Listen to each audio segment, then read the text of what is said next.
Holy crap. People persist in doubting the evidence. Don't run and hide. Don't be afraid. Don't turn away any longer. The truth will set you free. You're listening to Jimmy Church Fade to Black on the Dark Matter Radio Network. We're turning all of our antennas towards Jimmy Church on Dark Matter Radio. And now, your host, the captain of conspiracy, the prince of paranormal. This ain't your daddy's radio network show. This is Jimmy Church, Fade to Black.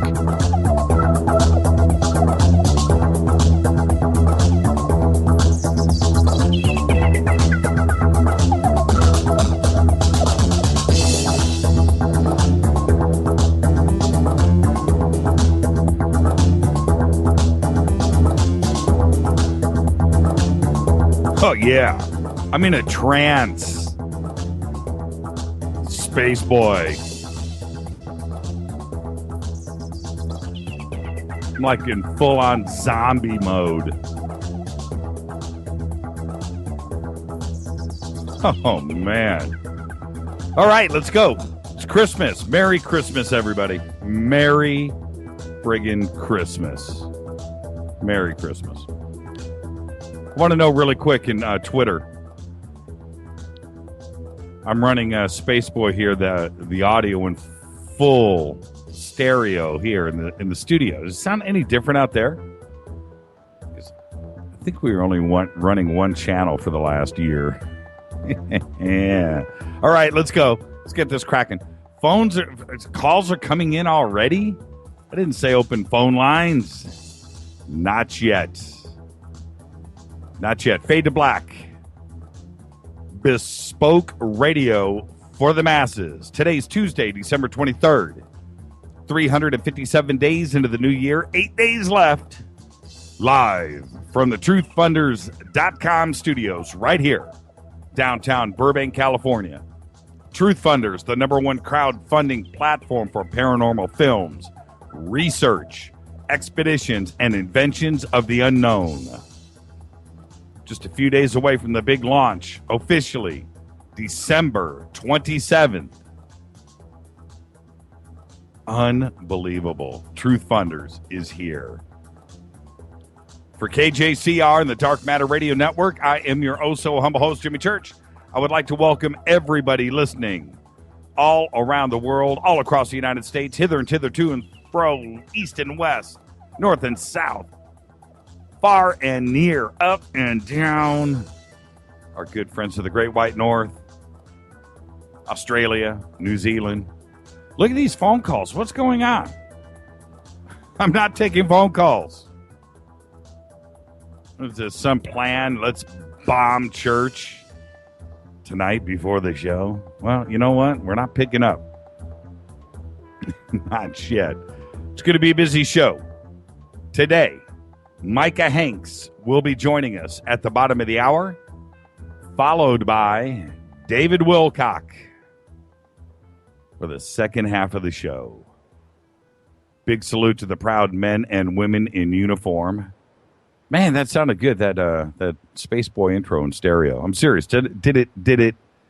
Will you be on next week, Jimmy? Yes, we will be on next week. We just don't know exactly what days. Certainly New Year's Day, New Year's Eve, it's a whole nother here in Southern California with our ethnic communities here. New Year's is a big time of the year.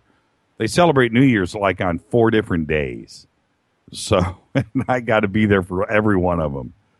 So there you go. It's blasphemous if you don't. All right. So there you go. But Donna, yes, we'll be on Monday. That's already booked. We'll be on Tuesday. Would like to do a New Year's Eve 2014, 2015 show. It's being discussed, but that is a big. You think it's big in the United States? It's a big day for a lot of other people. So we'll see. All right, we'll get to that.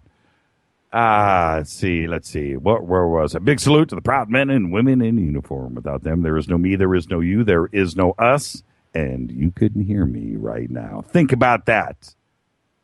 They're out there, families out there, just away from their families, and always something to think about this time of the year. Let's see. We didn't get the podcast updated today. We are still, we've got some stuff fixed, and we're getting close. If everybody noticed, we flooded YouTube today with 2 or 3 weeks of back episodes. And, we lost that drive last week, 10 days ago, which had everything on it. And so we're rebuilding here. It's going to take a little bit. So everything that we posted to YouTube today was, it's like half as cool. The graphics and the slate and all of that, it's all gone. So it's just basic stuff. But we at least got the shows out there. And I think we're pretty much caught up. We're still uploading now, actually, while this show is happening. So there you go. All right, faders.org. Don't forget, become a Fader-Not today. It's free. It's fun. Get over to faders.org and pierce that veil. Become a Fader-Not. If you want to know how, well, you got to get over to Twitter.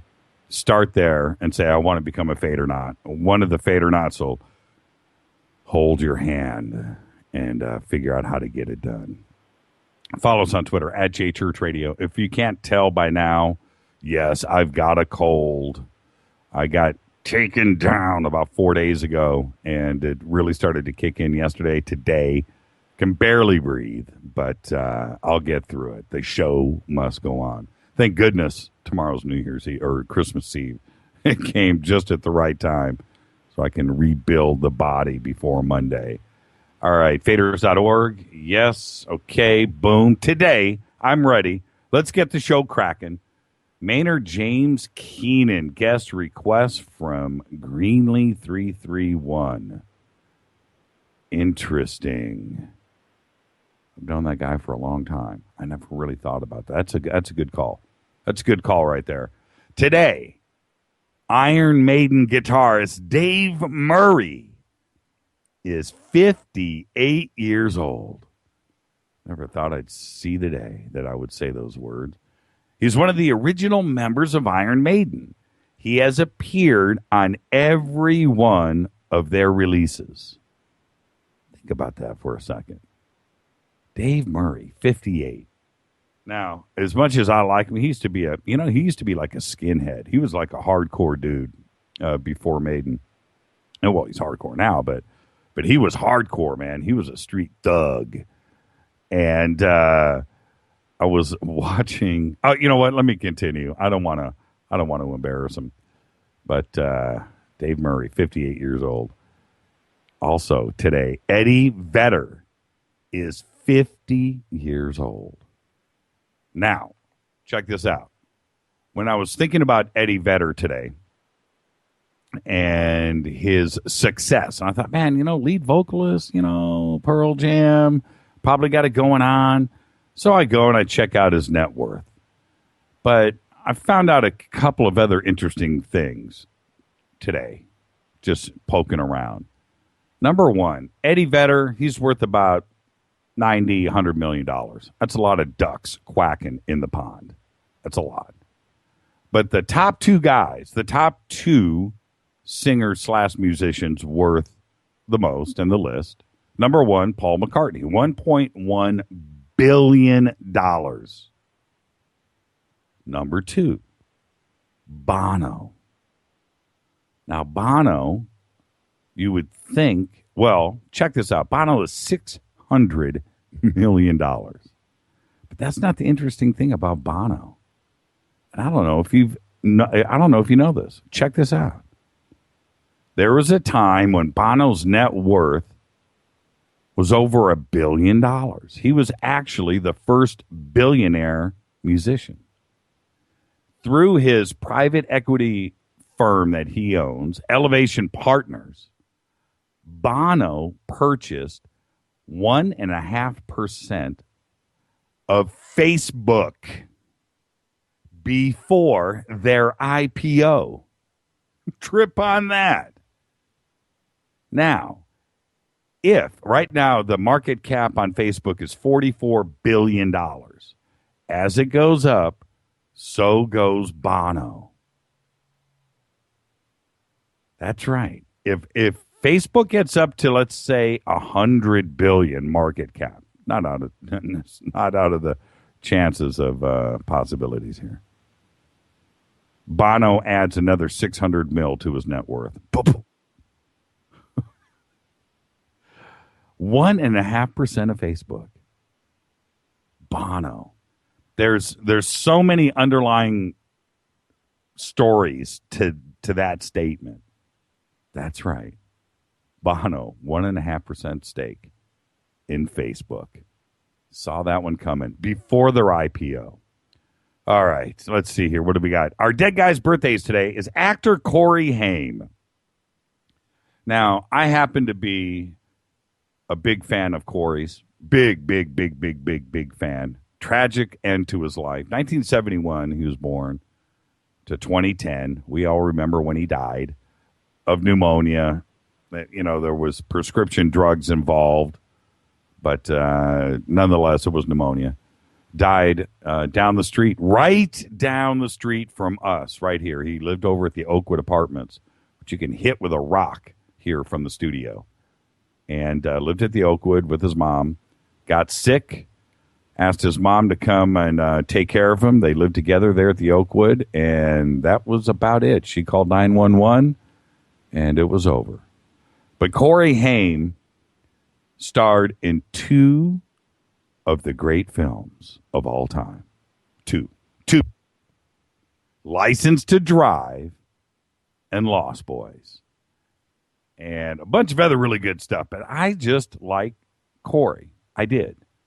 And he was a familiar face here in the Valley and Hollywood. And we all looked up to him. We all liked him a lot. And it bummed me out. Corey Haim.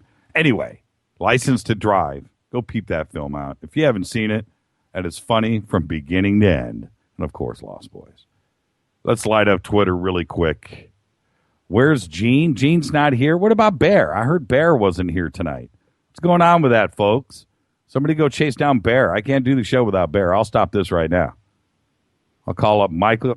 I'll call up David, and we'll just party off the air. But without no Bear, there ain't no show.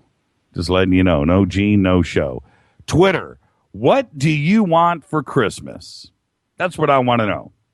Let's light that up on Twitter. Let's see. What does everybody want for Christmas? And I'm going to tell you what Wowo and I are doing. We're going to go out tomorrow on our day off.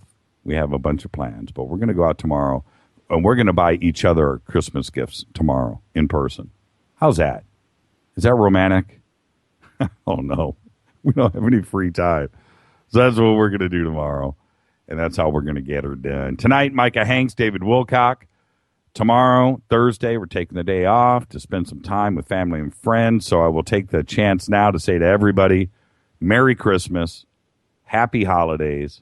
I want everybody to be safe, have fun, and, you can quote me now. Do everything that I would do.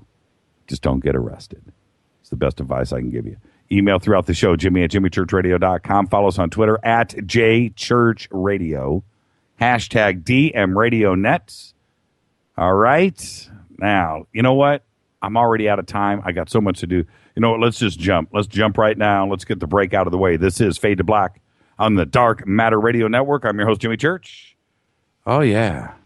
Running in stereo tonight. Sounds good here in the studio. I'm wondering if this translates over the airwaves. I don't know. This is Fade to Black, only on the Dark Matter Radio Network. I'm your host, Jimmy Church. I'll be back right after this. Do not touch that mouse. Happy holidays, everybody.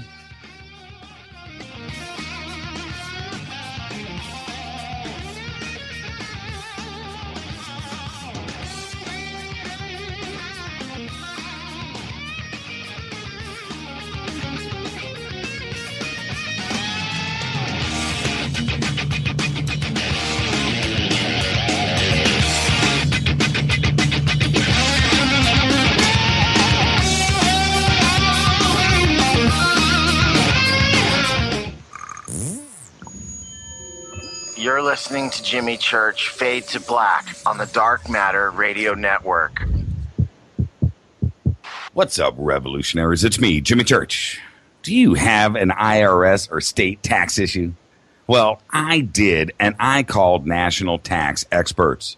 My problems were fixed, done, fini, and man, I got to tell you, it was a relief. National tax experts are a recognized tax office that services clients in all 50 states. Doesn't matter where you live. Give them a call. I'm telling you, they take the time to understand each and every client's individual financial status as well as their financial goals. And that's exactly what you need, my brother, when you're taking on the evil three-letter. So, seriously, give them a call today at 1-877-909-5444. Again, 1-877-909-5444. Or go check out their website, www.nattaxexperts.com. That's NATTAXEXPERTS.com. Tell them Jimmy sent you. This is KJCR at JimmyChurchRadio.com. On the Dark Matter Radio Network.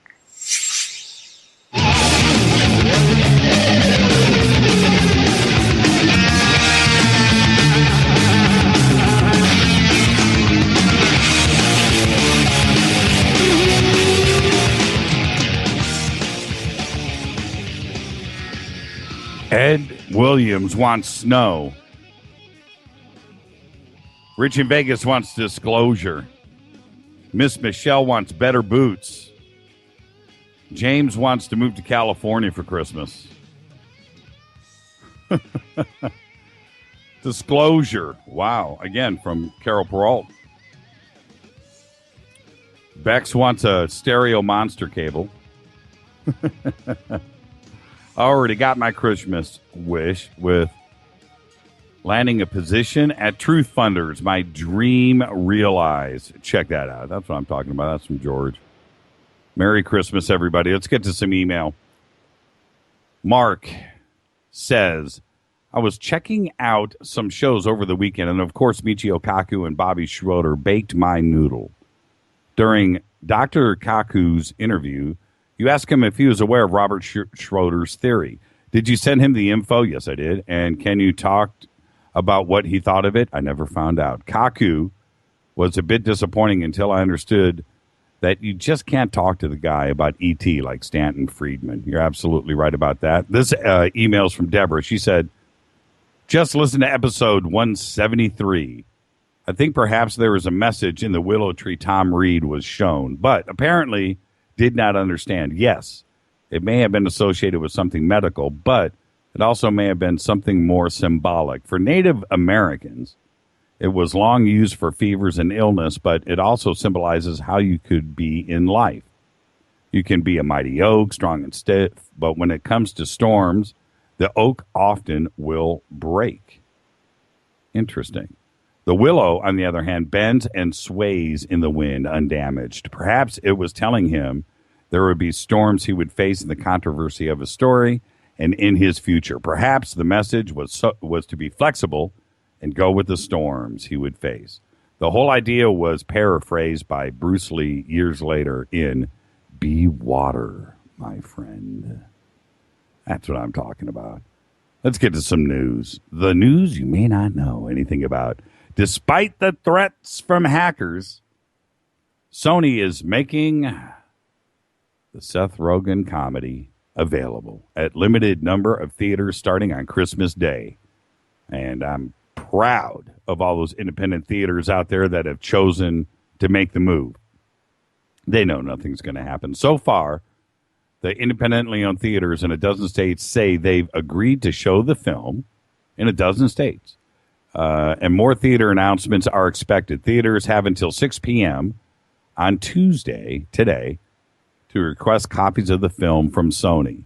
None of the big theater chains like AMC, Regal have said that they'll support the Christmas release yet. Also, there's no real solid reports out there about who was responsible for taking down North Korea yesterday. And apparently they've got everything back. But I hope they've learned their lesson. If it was them. You know, wondering if it's going to be some Operation Northwoods false flag. A recently released documentary about former government contractor Edward Snowden is being considered a potential candidate for the Academy Awards next year. That's right.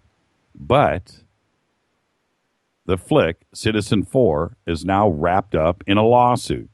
Attorneys representing a Kansas man filed a civil suit in district court on Friday last week in which they allege that Snowden and movie director Laura Portras and others involved in making Citizen 4 intentionally violated federal law by profiting off of the disclosure of state secrets.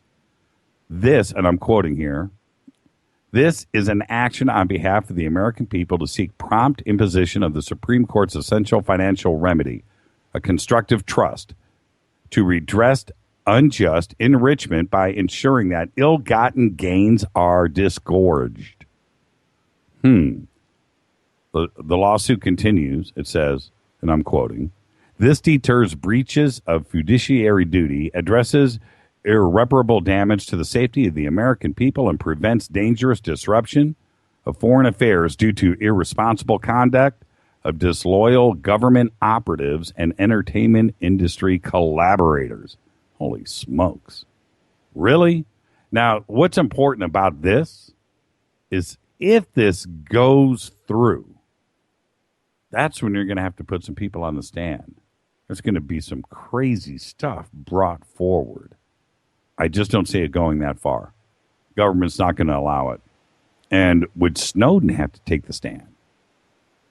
Interesting.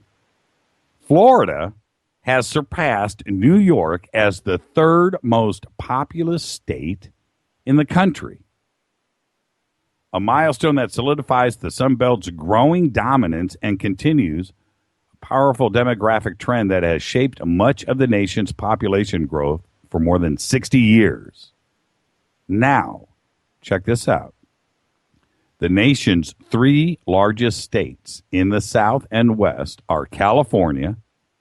The nation's three largest states are in the South, which are California, 38.8 million, Texas, 27 million, and Florida with 19.9 million. According to the July 1st, 2014 population estimate released by the Census Bureau. In an ironic twist, though, check this out. Florida has New York partly to thank for its steady growth. More people moved to Florida from New York than any other state. Trippy. New Mexico is the only state that lost people in the South to the North. They lost people moving from New Mexico back to Illinois, West Virginia, Connecticut, Alaska, and Vermont.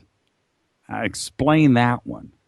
And in Maine, more people died than were born for the second year in a row. In Switzerland, the world's longest, now I compiled a lot of information today. Check this out. In Switzerland, the world's longest rail tunnel straight through the Alps is about to open. Meanwhile, the ancient tunnels between New York City and New Jersey, dating from 1910 and about 4,400 meters long, are so old and damaged from recent hurricanes that they risk forced closure. An economic catastrophe for America's largest city. At any time, they could be closed. Italy now boasts Europe's fastest high-speed train, capable of speeds up to 249 miles per hour. That's in Italy. That will cut travel times between Rome and Milan, about the distance between Washington, D.C. and Providence, Rhode Island, to 2 hours and some change. Meanwhile, here in this country, Amtrak has no plans and no government support to bring true high-speed rail to anywhere in the United States, any north-south corridor, east-west. Our high-speed train runs slower than most regional trains in Europe and Asia. Even as Americans are stuck traveling on buses, China has agreed to finance construction of a new high-speed line through the formerly war-torn Balkan states from Belgrade to Budapest by 2017. Our infrastructure, we're not doing anything here. Nothing. We're still dealing with potholes everywhere. Bridges collapsing. Now, that small high-speed line in the Balkans is just the tip of the plans for China in collaboration with Russia and the European Union. They have for connecting Eurasia, constructing a new Silk Road for the 21st century. In Spain, the longest rail link in the world and the first direct link between China and Spain is up and running after a train from Yiwu in coastal China completed its maiden journey of 8,111 miles to Madrid.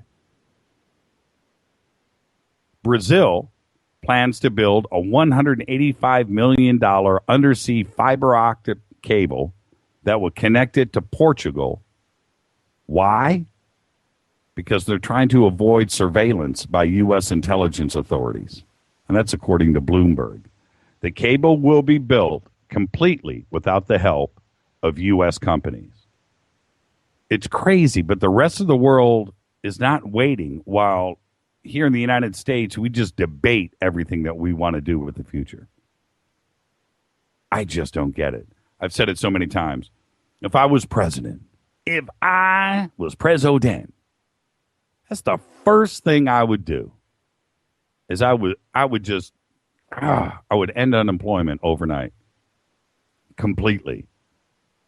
From IT down to labor and contracting jobs, everything in between, design, everything.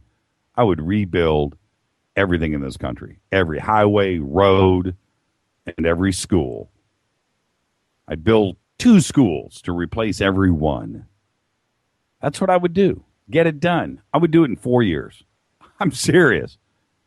Front to back, top to bottom, all the way across the United States.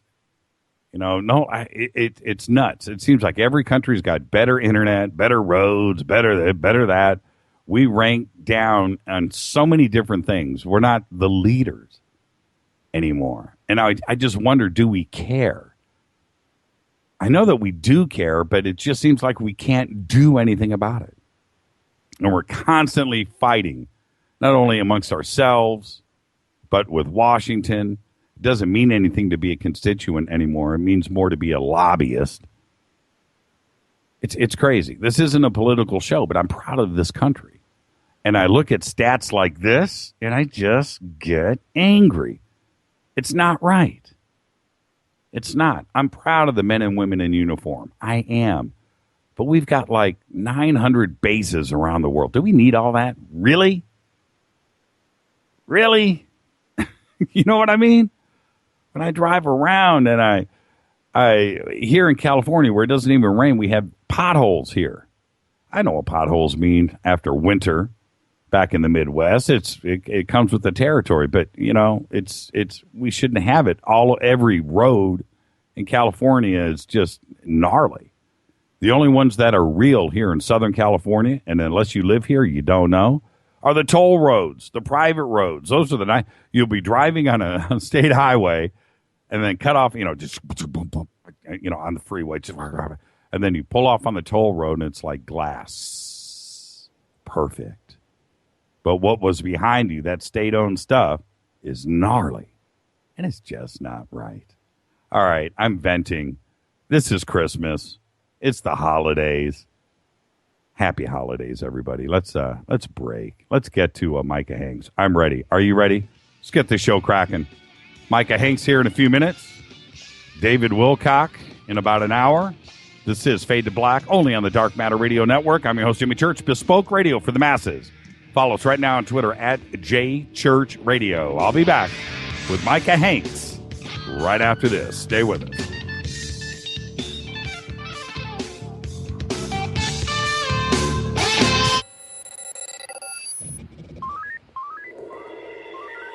Way out here, we listen to Jimmy Church on the Dark Matter Radio Network.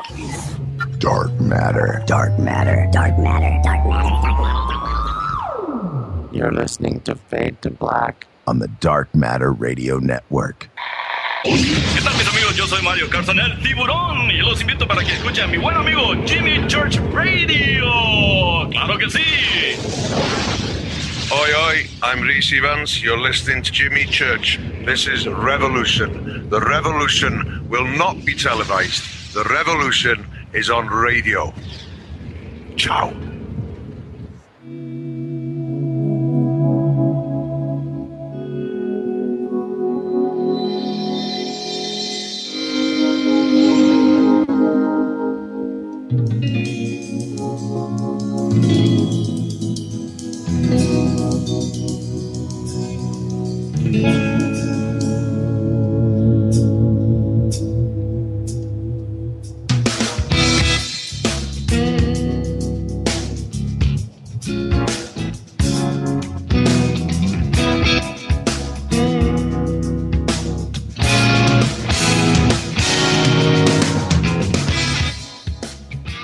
All right, everybody, welcome back. Fade to Black, only on the Dark Matter Radio Network.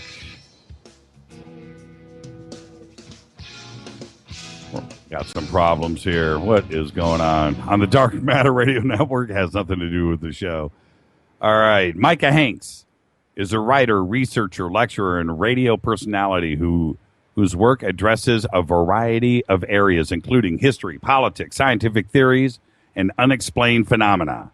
Open-minded but skeptical in his approach, his research has examined a broad variety of subjects over the years, incorporating interest in cultural studies, natural science, and scientific anomalies, and the prospects of our technological future as a species as influenced by science. I'd like to welcome back to the program our good friend, Micah Hanks. Micah, how are you tonight, sir? Micah? Are you there? Okay, I got you. Micah, I got you. I see you. Very interesting. Let's try this again. Let's try this again. Huh. Strange. It says he's there. This is Fade to Black. You got to love live radio. All right, let me click on this. I'm still waiting for Micah to connect. Bespoke Radio for the Masses. Happy holidays, everybody. Let's kill some time. Da, da, da, da, da. It doesn't connect up this time. I'm going to commercial, and I will figure this out. Something strange is going on, and it is. I'll be back right after this. I'm not going to do this live on the air. This is Fade to Black, Bespoke Radio for the Masses, only on the Dark Matter Radio Network. I'll be back right after this. Follow us on Twitter at JChurchRadio. Shoot me an email, Jimmy at jimmychurchradio.com. I'll be back right after this. Stay with us.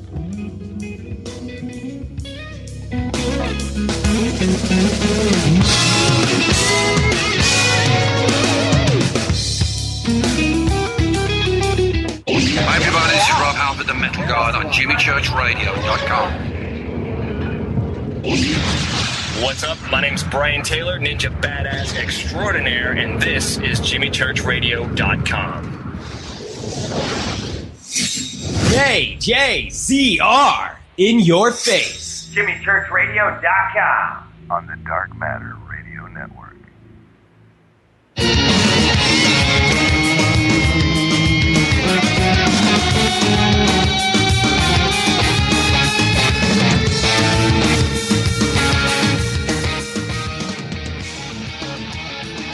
All right, everybody, welcome back. We're still trying to connect up to Micah. Strange. Haven't had a problem like this in a while. Interesting. I don't know what is going on. All right, Micah, if you are listening to the show, reverse the charges. Come back to us, Michael. Call me.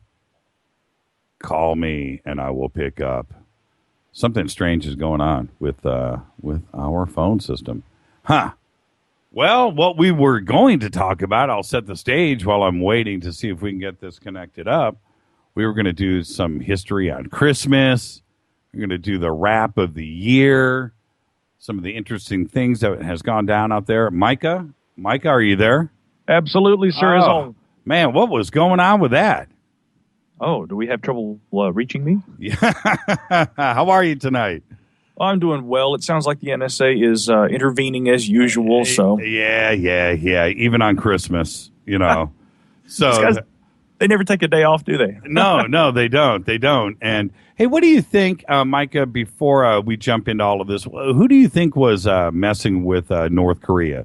Do you think it was a 15-year-old kid? They only have 100 IP addresses over there, or 1,000. I mean, yeah, it was a 15-year-old kid. Had to have been. You know, it's a funny thing, Jimmy, because, the FBI comes out Friday night and they say, yeah, North Korea was behind this entire Sony thing.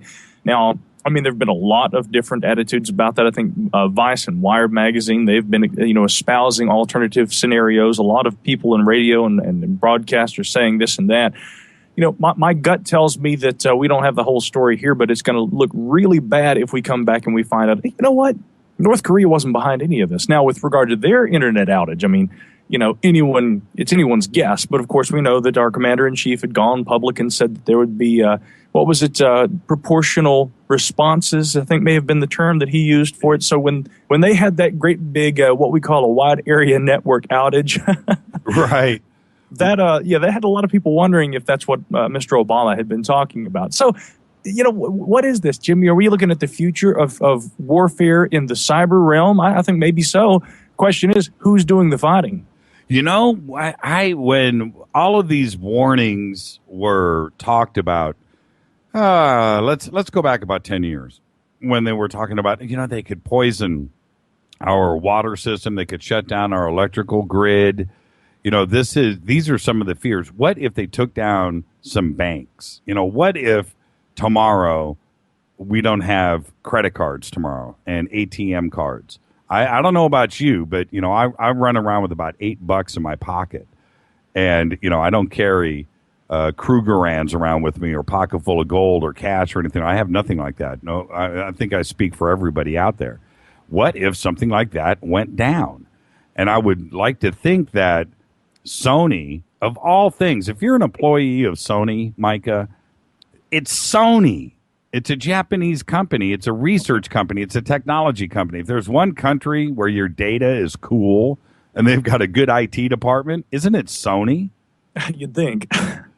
You really would. Yeah, seriously. I mean, if I'm working there, I feel good. And to have that go down, it just lets you know that how vulnerable everybody is and how simple it is.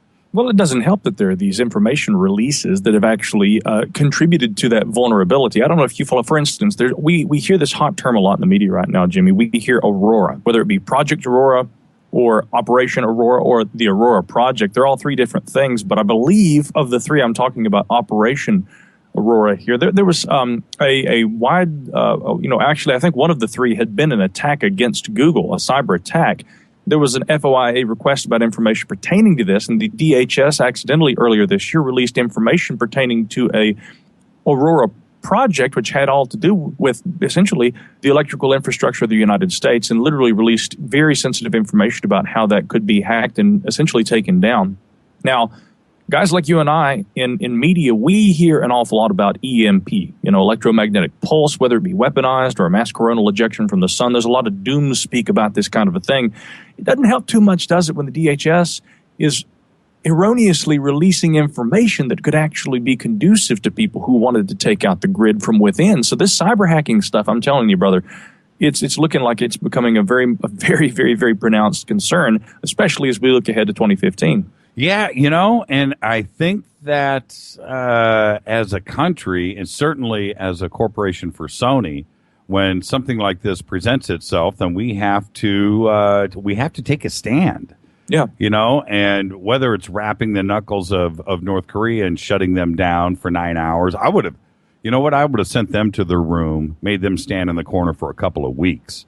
But I also don't know if it really matters to them in that if there's only 1,000 IP addresses inside of the country, do they really care about what's going on the internet around the world, and do they need it because they're so closed off? Is that enough? I don't know. Yeah, that's a good question. I do wonder sometimes if it wasn't a case where the hack was made to look like North Korea so that it would seem obvious that it was in response to, of course, the film, the interview, which I'm just thinking, come on, people. Whoever decided to do this. And again, there have been many who have made the case that there were, what was it? Was it 700 employees in the IT department or something like that? Right. I don't know if the numbers are accurate, but there were a lot of people who were laid off by Sony. And one of the prominent theories that is, aside from the official FBI disclosure that it was North Korea, has been that it could be basically, ticked off IT workers, former IT workers.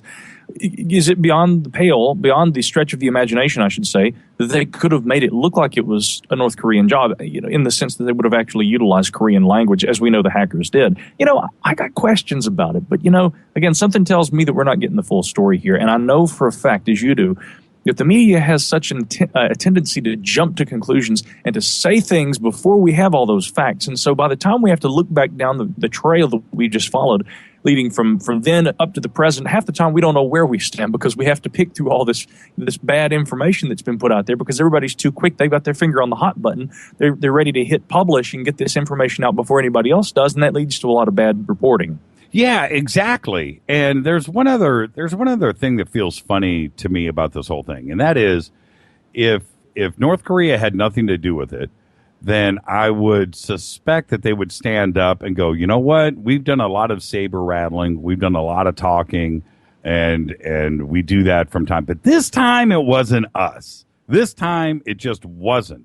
And they're sending out mixed messages. They're saying it, that the FBI is wrong, but the next attack is going to be worse. We're getting mixed messages coming out. And are we really getting that from North Korea, or is it somebody from our side feeding us the headlines coming out of North Korea? I don't really know how to look at it, but if it's going to be a false flag, if it's going to be another Operation Northwoods or something like that, then it's playing out exactly like we would suspect that it would in the mass media, because all of this is electronic. We don't know anything. It's all electronic. There's no proof of anything.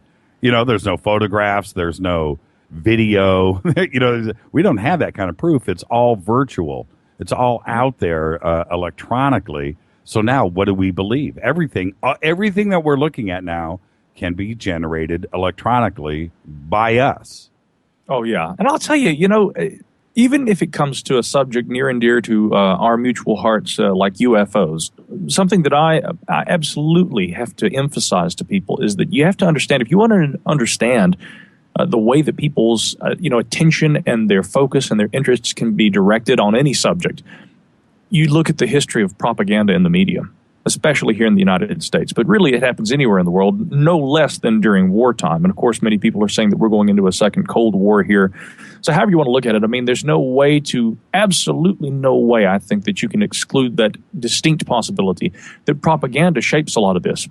We saw this with the CIA torture report, and of course the fact that there was classified information that was being leaked to American journalists, but it was bad information that was made to literally give the impression to these people to whom the information was leaked, namely the New York Times and other journalists, that the torture program that was going on was nothing like what, of course, now has been partially released minus the redactions.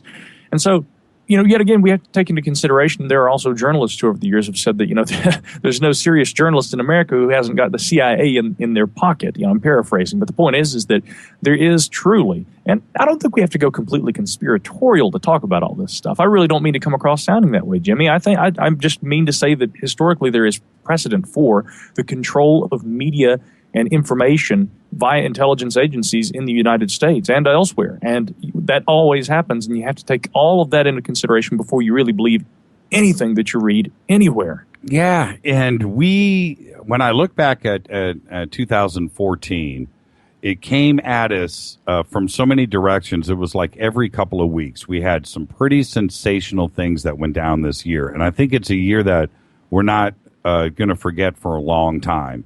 I mean, 10 years from now, we're going to look back to 2014. Not only you have MH370 disappearing, you have the right after that, the other Malaysian plane, MH17. We have Ebola. We have Ferguson. We have all the events in Syria with ISIS and and all of these crazy. I could continue on with that. It just seemed like all year long there was something going on that just smelled a little bit funny, and it never stopped this year. I think we're going to remember this for a long time. Oh, gosh, yeah. We thought 2012 was going to be big. We might have missed it by 2 years, huh? Right? Although the world didn't end, but, it was, I suppose in a lot of ways it was a good year for people that like to talk and think and wonder and conspiracy theorists. But when it's all laid out there, it seemed like if it wasn't every day, it was every week. Some crazy thing was happening. Crimea with Russia, and it just flybys with Russian bombers, and just crazy events with people with guns, and it was one event after another. I don't know what to make of 2014. I'm just glad that.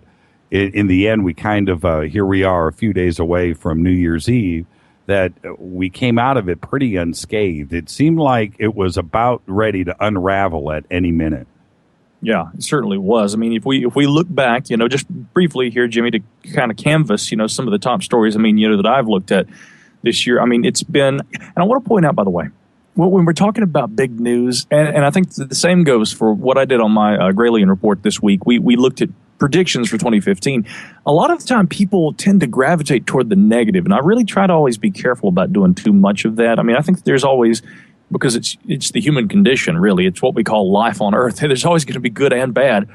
But I mean, we've had a bunch of stuff happen. You mentioned already MH370 and MH17. Now that's pretty unprecedented that we have two airlines, with these extremely widely publicized incidents that occur. MH370, of course, has still never been found. I mean, have you seen the latest conspiracy theory about what happened to MH370, by the way? The witness of the low-flying plane over Diego Garcia? Yeah.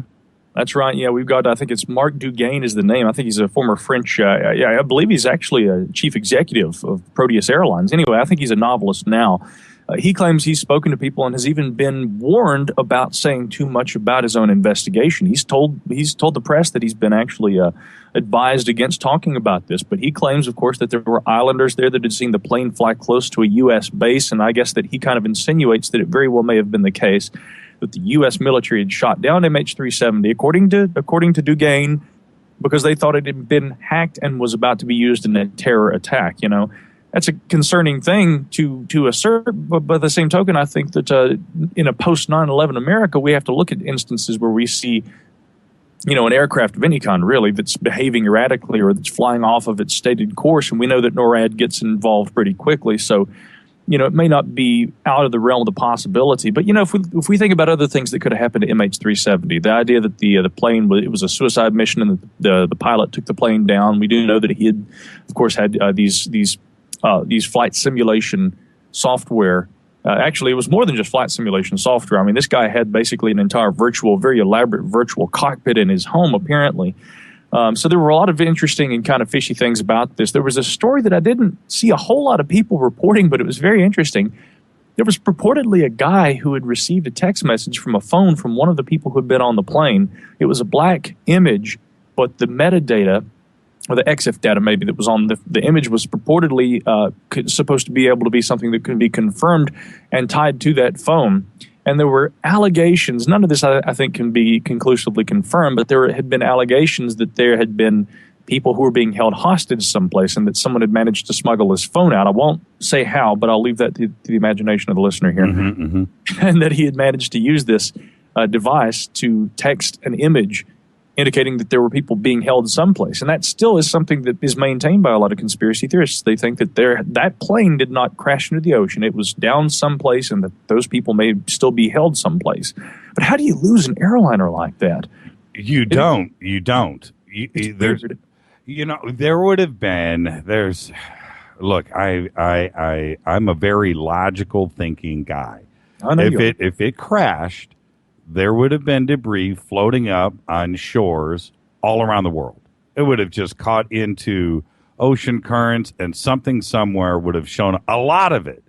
And nothing with all of the aircraft and all of the boats that were out there in the Indian Ocean, all up and down the west coast of Australia, all the way up to India, for that matter. There was searches going on everywhere. Not one piece of debris was found.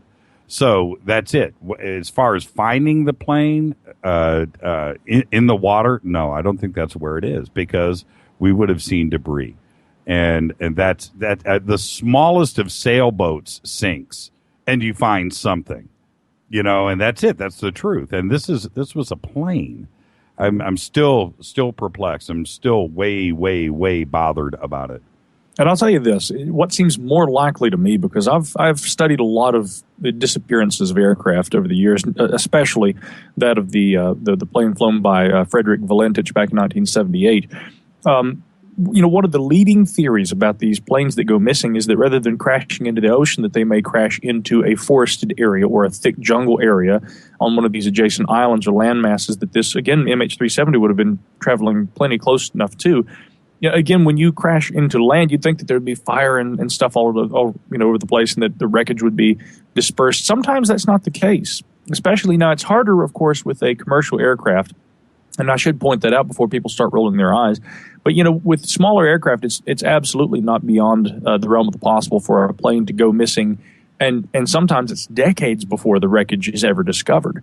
In terms of where these planes go down, this has happened. And anyone who wants to look at that phenomenon unto itself, planes actually going down in jungles or forested areas and not being found for a long time, you can look it up. Some claim that the same very sort of thing may have happened even with Amelia Earhart, and hence why there may have been metallic debris recovered, I think, a few years ago. But this year, again, it was a year in mysteries, because that was another one of those headlines. We may have a conclusive lead in the whereabouts of Amelia Earhart. Another big one, really, for me.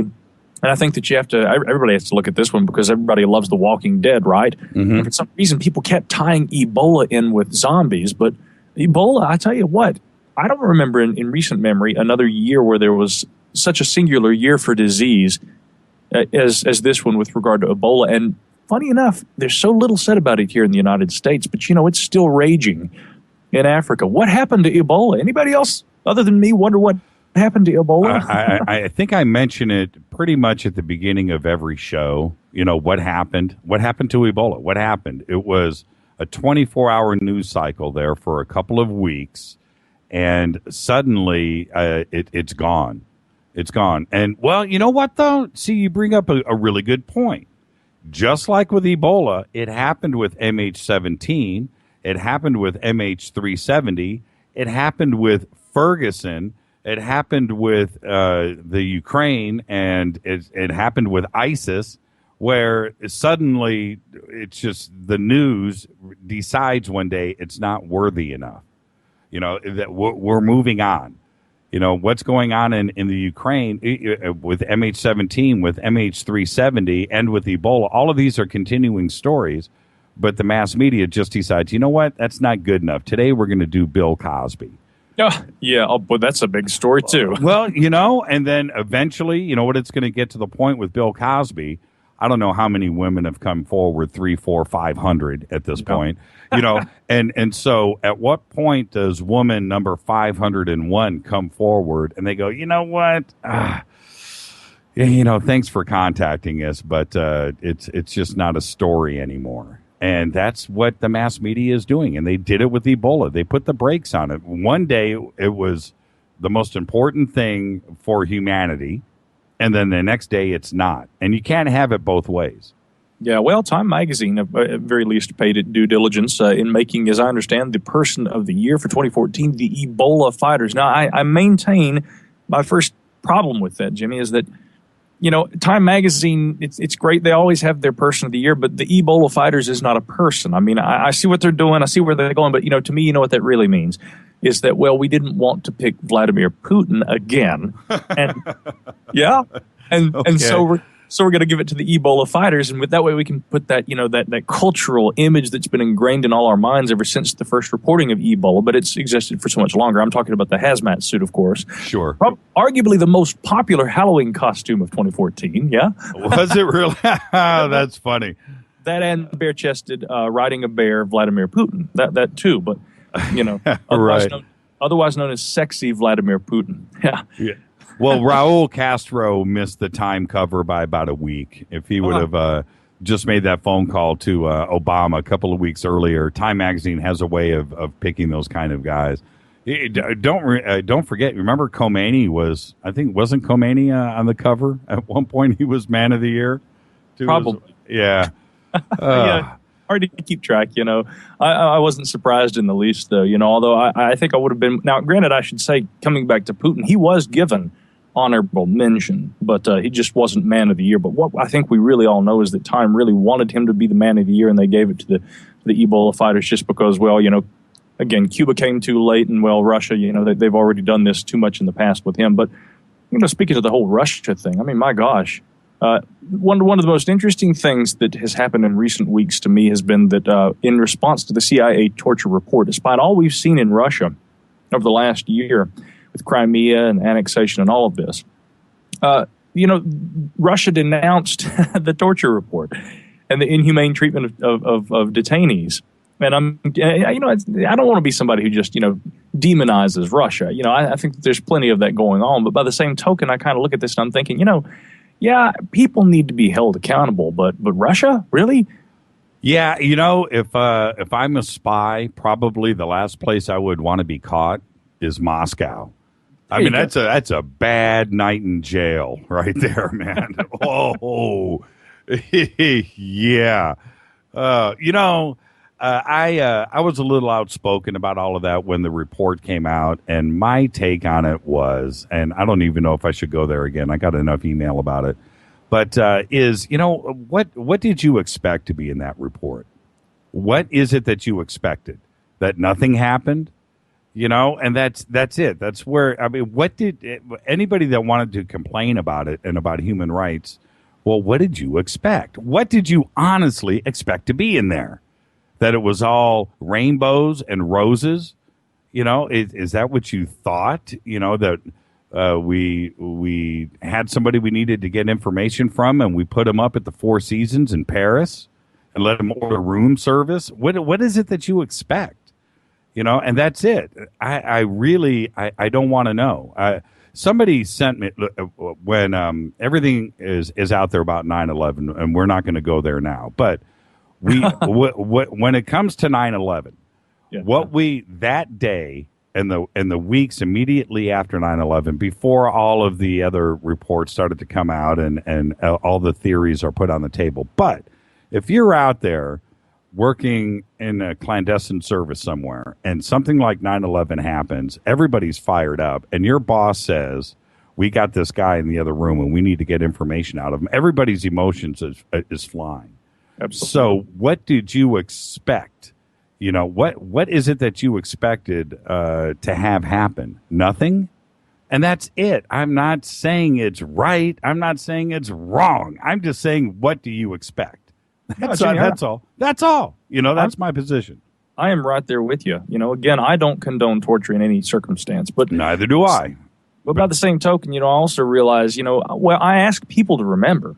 I asked people to remember what happened on 9/11, and like you said, we won't get into that right now. Mike Barra, was tweeting. Yeah, I saw that too. Yeah, just for those at home who'd like to know, Mike, and that was great, by the way. We appreciate that, brother. But he said, just tell him to talk about how 9/11 wasn't an inside job. Oh, Mike. Anyway, yeah, let's move on from that. I'll tell you more about that later. But Sure, of course. But I mean, the long and the short of it is, I ask people, just remember what happened that day, where you were, especially if you were a New Yorker. That is not just arguably, that is the most significant terror attack on U.S. soil, maybe since, I guess, Pearl Harbor. Mm-hmm. But really, many would argue that, 9/11 and the impact that it had in terms of this was not us at war and an attack from a nation that we were at war against. This was a terrorist attack that was carried out by surprise.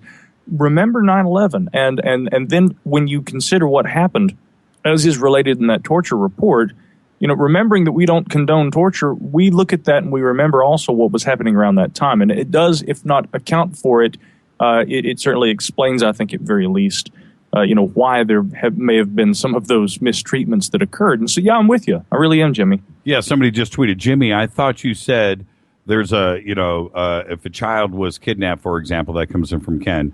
Yeah, in the words of Chris Rock, when it comes to torture, Chris Rock said once, there's a reason for everything. There's a reason to push an old man down a flight of stairs. There's a reason for, there could be, yes.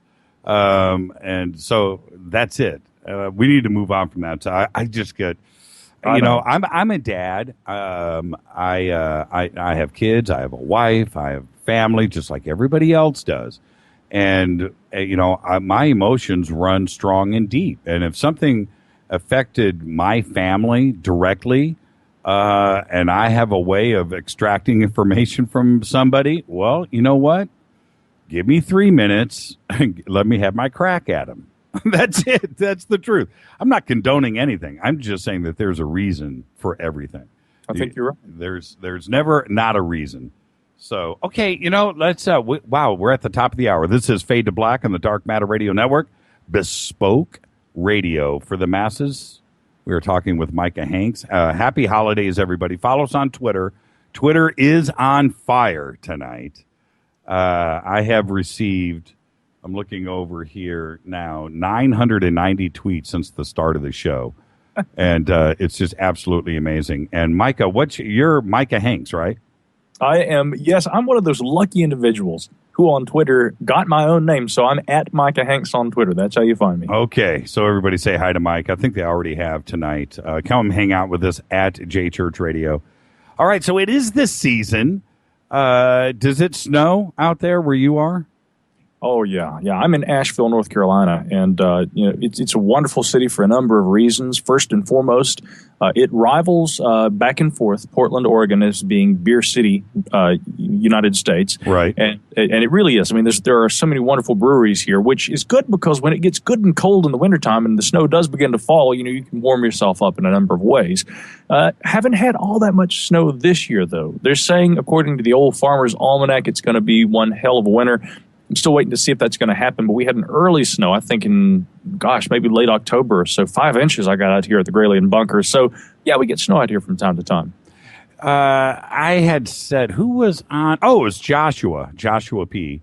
Oh, yeah. Yeah. He was on the show a couple of weeks ago when we were talking about Asheville, and I've been there a few times. I've actually spent, time in Asheville, business-wise, but it is such a Norman Rockwell type of city. It is all American. It's as American as you want to get. I can imagine you guys have a pretty kick-ass 4th of July parade. I bet you guys really do it up there. And it's a great, it really is. And I'm not saying it because you live there. I'm just saying my memories of Asheville were just absolutely amazing. So for Christmas, when it snows there and what I've seen of the city, it just must be, perfect. I mean, a warm, fuzzy, hot chocolate type of season. Oh, yeah, absolutely. Christmas here in Western North Carolina is unique because you are just as likely, I think, to have a white Christmas as you are to have 70-degree weather, and people walking around in shorts. The thing they say about Asheville is if you don't like the weather, just wait 10 minutes and it'll and it'll change. But they're also fascinating. What I find fascinating, but then again, I'm an old soul, the historical components here. There's a book I wrote. Actually, Joshua spent a lot of time there just as well, and we both have a mutual affinity for this place. But I was asked to write a book about what's called the Old Reynolds Mansion. We just talked about that. That is okay, go ahead. Sorry to cut you off. That's okay. Yeah, Josh has actually featured it in a couple of documentaries he's done. Right. And I was introduced to the Reynolds Mansion under different circumstances. And, they eventually approached me about writing a book about their house. And obviously, it's a historical book I wrote, but there are plenty of ghost stories in there, as I'm sure you've already discussed with Josh. And it's just an incredible place. Funny enough, though, he and I have never been there together. We really got to make that happen. Last time I saw Josh was about a year ago, and we went on a tour of his museum here in Asheville, which is also extremely cool. And then there's the Biltmore House. The largest private home anywhere in the nation is right here in Asheville, North Carolina. And I'm going to tell you, when we're talking about the largest private home, we are talking about a palace. We're talking about bigger than a castle in a Disney movie. Mm-hmm, mm-hmm. We're talking huge. And we are also talking about the Vanderbilts. This is George Vanderbilt's former home. I've been there numerous times, and nobody celebrates Christmas like the Biltmore House. So, is it as big as it looks in pictures? I mean, it is.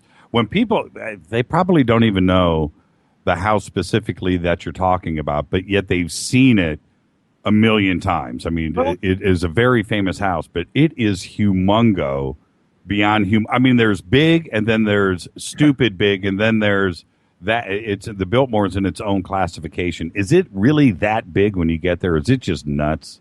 It is that big. I mean, it is so big. I believe there are 5 stories, but I believe that those are just the above-ground stories. There are also cellars. There are tunnels that go beneath the place, secret passages, and that doesn't include the gardens and all the other buildings adjacent to the main home. If you've ever seen some of these films, Richie Rich with Macaulay Culkin, rumored earlier this year to have been dead but not. Right. If you've ever seen Hannibal, starring Sir Anthony Hopkins, if you've ever seen gosh, I mean, there are any number of films that have featured that. But yeah, that's the same house. And yeah, it really is that big. It's just ginormous, which, as I understand, actually has been added within the last couple of years to the actual English lexicon. Ginormous? Yeah, yes, thanks. Particularly thanks to the military and its use for that in reference to being a particularly large quantity. Imagine that. The status unknown just tweeted, "The Biltmore is amazing. Huge house. Pictures don't give it justice. I don't even think it fits on a camera." No, it doesn't. You have to have 4 cameras. Yeah, it's beautiful. Well, the reason why I know about it, when I was a kid going through art school, I fell in love with that house. And I used to draw it all the time. Really? Yeah. It is. Well, it's perfect. You know, it's the front door, the entrance, the way it's shaped, the windows. It is just so classic, and I just love that house. And where was I going with all of that? Oh, Christmas. That's what we were talking about. It is the holidays. The winter solstice. You just wrote an article about it. So I'm going to throw this over to you for a second, but tell us about the winter solstice and where the origins come from. Well, I guess I had it on my mind this year because I woke up on, of course, what is traditionally accepted as, I guess, the shortest day, hence the longest night. There were some news services that were reporting this year that this would be the longest night in Earth's history. That was not actually accurate. There was probably a longer night that occurred in 1912, I believe. And the reason for that has actually to do with, essentially what people call climate change these days, because there were geological features and factors on planet Earth that differed greatly enough from between 1912 and today that it actually affected the span of that, or the length of that night. So 1912 was likely the longest night in Earth's history. But the reason why the nights get longer and longer, presumably next year on the solstice will be, or maybe the year after that, depending on what happens. Again, if the doomsayers are right, for all we know, and I don't mean to broach a overly sensitive subject that I really think this is, but for all we know, the ice caps could be melted next year. We might all be underwater next year. But if that's not the case, if that doesn't end up happening, it could very well be that next year will be the longest night in history. And the reason why is, of course, the science behind this has to do with the Earth's ever-slowing rotation. And as time goes on and as the rotation of our planet slows, I mean, we're talking so little. I mean, literally, the length of the night actually doesn't increase. Actually, in the article, I mentioned the day because I'm talking about the 24-hour period, but technically it's a long night. We're talking about 15 to 25 millionth of a second, which is, according to my own jurisdictions, barely discernible. But nonetheless, it's meaningful in the greater sense of things. What's even more interesting and meaningful to me is, of course, the fact that ancient people understood these kinds of things. I mean, I guess it didn't take them much to probably put 2 and 2 together and figure out, wow, the days are getting shorter this time of the year, and it seems to coincide with cold weather. And, of course, with the onset of colder weather, especially in Europe, it was often the case that they didn't want to have to, throughout those cold weather months and the times of less in terms of agriculture, to have to continue also feeding the livestock. So often the livestock were slaughtered, both to prevent having to be fed, but also this, of course, presents this abundance of meat. And despite the scarcity that normally accompanies the cold weather months and the arrival of winter, there was always a lot of meat on hand, typically around this time of year in these early agrarian cultures in Europe. I guess what we would call the heathen or pagan, peoples, that populated Europe in ancient times. And so it's a fascinating time in history for me because really we take into consideration, for instance, the calendar that we all abide by these days. Ancient people, whether it be in Europe or any other part of the world, they did not have that. And we do know that despite the fact that they didn't utilize the modern calendar, now they had calendars, of course, but they often aligned the passage of time and they oriented themselves with it in relation to weather and the seasons. And so at the Paradigm Symposium 2014, of course, this past year's event, I was in Minneapolis, Minnesota with Scotty Roberts and John Warden. Graham Hancock was one of our big speakers, and it was great, finally, after all these years, getting to meet Graham Hancock, talk with him. And this solstice, the morning of, he actually tweeted a beautiful picture of the Temple of Karnak in Upper Egypt. And he actually wrote, Hepper, December solstice, the axis of the Temple of Karnak in Upper Egypt targets the rising sun on this special day. And he tweeted this photograph. And what's significant about that is that like a lot of these ancient sites around the world, Karnak, I believe, being at one time the largest temple anywhere in the world, of course, but these sites were astronomically oriented. The ancients knew an awful lot about astronomy, and they were paying attention to what was happening in the world, especially with relation to the change of the seasons. And so I find that, extremely fascinating, as well as, of course, the way that a lot of these ancient traditions and the celebrations that were carried over still reflect on what we have today. As a matter of fact, we have that word Yule, right? And, of course, there's an older term, probably I think it was the Old Norse Yule, I think is how it was pronounced, which was essentially that 12-day winter celebration. And, of course, we have the 12 days of Christmas. We have, if you don't actually celebrate them, you'll at least know the song. So Right. A lot of this carries over. And it's fascinating because we take for granted sometimes with, I don't mean to just be a naysayer, but I do get a little sick of the consumerism, Jimmy, I really do. There's so much more, though, about this time of the year that is wrapped in truly a mythic history of humanity.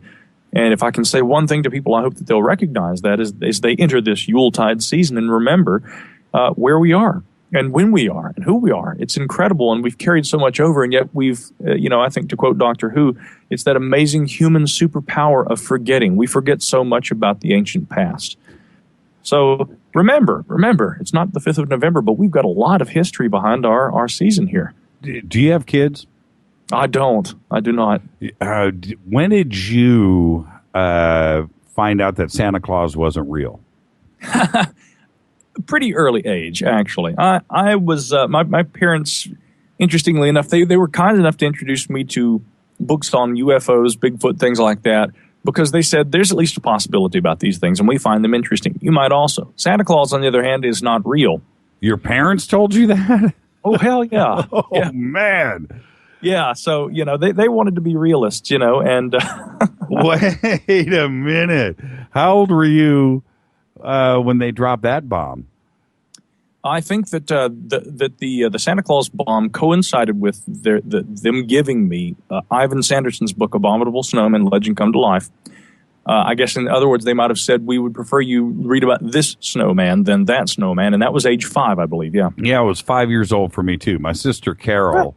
Oh, man, I'll never forget this. We had the whole fireplace thing, and I'm tripping out. I'm 5. I'm pretty smart, and I'm thinking, I just can't imagine Santa fitting down. I don't know how. My mom was like, well, it's not about that, but he gets it done. Okay, all right, but, you just got me a drum set for Christmas. How did that get down the fireplace, too? And my sister Carol, overheard the conversation, and she's like, a year older than me, 2 years older than me, pulls me to the side. There's no Santa. What? And I don't know how she hit me with it. I just remember running to Mom and ratting out my sister. Now, I can imagine that's how it usually goes down in most of the households across the country. But it was a heartbreaking moment for me. I knew it. I was figuring it out. I was putting it together, but my sister crushed me that day. I remember the lump in my throat. I did, man. I was like, no. She took great delight in doing that. Oh, she loved every minute of it. Are you kidding? Oh, geez. But the commercial side of the thing is, the commercial side of it bothered me until I had my kids. And I was able to go through Christmas with my kids and watching them, appreciate Santa Claus and everything. And I vicariously, that's why I asked you if you had kids, because you go through this as an adult with your children and watching your kid's face, 2 years old, 3 years old, 4 years old on Christmas morning is priceless. And so that whole commercial side of it, you kind of put up with, and you almost ignore it for those first 5 or 6 years with your kids because you're just enjoying the moment with your children and reliving your own childhood. And making sure that your kids watch Charlie Brown Christmas, and Rudolph the Red-Nosed Reindeer, and going through all of that. Now that my kids have grown up and I'm back to looking at the reality of what Christmas is. Yeah, it's a cyclical thing of the economy. Could you imagine if we didn't have Christmas each year, what the economy would be like? And that's kind of how you have to admit to what it is today. Yeah, maybe so. But, I have to say, I applaud your attitude about Christmas, especially in relation to allowing kids to have fun, because something I really try hard not to do. I do a podcast and I do radio like you, and how many of these radio hosts, I won't name any names, because they're, what I consider to be good ones and then great ones. Right. But I tell you, there is so much, and I guess it's because negativity sells, but there's always so much negativity. And so I try not to be, a Debbie Downer about things like that. And if there is a positive approach that can be brought to a subject, I tend to prefer to look at that. For example, when we're coming back to, kind of our year in review, Jimmy, there's been so much in terms of achievements scientifically. Come on, guys, we landed a probe on a comet this year. Now, things didn't quite go exactly as planned, but nonetheless, we really have done more in terms of our capabilities, that we presently have at our disposal this year with regard to science than we've ever done before. And if you want to look at, the negativity that is surrounded a subject like Ebola, again, we could also say that, but in large part, despite those minuscule instances, human lives were lost, but you know what? Outbreaks were contained too here in the West. And, through the utilization of science, I think that we have actually achieved an awful lot this year. Coming back to the whole solstice thing, in fact, one preeminent site that is associated with these, the solstices and the equinoxes is Stonehenge, which many would argue is the most important ancient site anywhere in the world. And there have been so many numerous discoveries at Stonehenge this year. As a matter of fact, I think actually it was just within the last couple of days, the Telegraph had reported that there is literally something, and I've been told I use that word too much, but I mean it in the most literal sense here, that literally the history of British prehistory could be rewritten as a result of discoveries at the Stonehenge site. And those have to do essentially with basically I think it's actually referred to, it's the Blickmead encampment. It's 1.5 miles from Stonehenge. Mm-hmm. The site was originally occupied by hunter-gatherers a long, long time ago, but they're saying that there's evidence of feasting, burnt flints, remains of giant bulls, all different kinds of animals and things like that, as well as flint tools. And this is totally changing everything about the area surrounding Stonehenge that we always thought that we knew. And hence, of course, while we're still trying to figure out whether this ancient site, Stonehenge itself, was it an altar? Was it a burial place? We do know bodies had been buried there. Was it something else? What actually exists under Stonehenge? We're still trying to figure these things out, but we're learning that there was a lot going on in the area around the actual central site. And did you know, interestingly, this was reported by the Telegraph, that earlier this month, David Cameron had visited Stonehenge and had actually announced plans basically to build a new tunnel to take traffic away from the World Heritage Site that would actually run along the property. And now archaeologists are saying, no, if we do that, I know it's going to actually increase the access to the site for people, but it's also going to potentially destroy what we may have found there. And so now they're trying to petition to keep this tunnel from being built.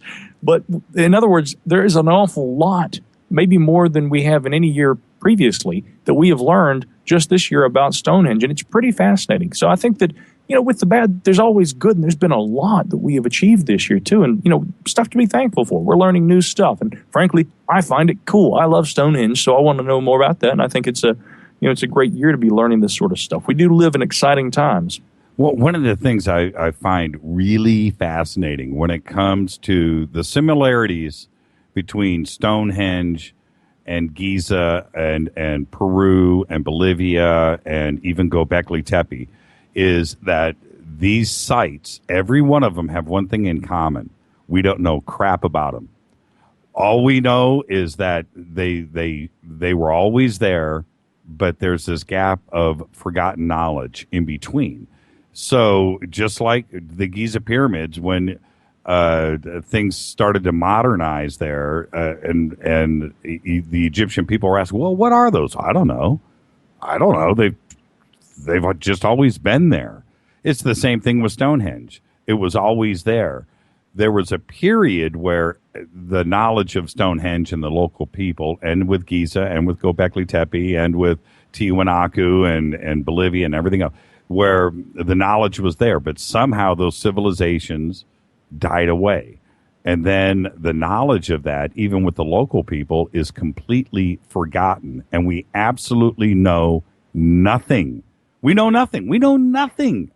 Everything about Giza and Stonehenge and Bolivia and Peru is hypothetical. It's all theory. It's all thoughts. And every idea of how these were built is as valid as the next one, as crazy as it is. It was E.T., it was Merlin levitating Stonehenge. Whatever the theories are, they're all as legitimate as the next guys because we know absolutely nothing about them. And that's the fascinating thing. That's the one common thread between any of those megalithic sites is we know nothing.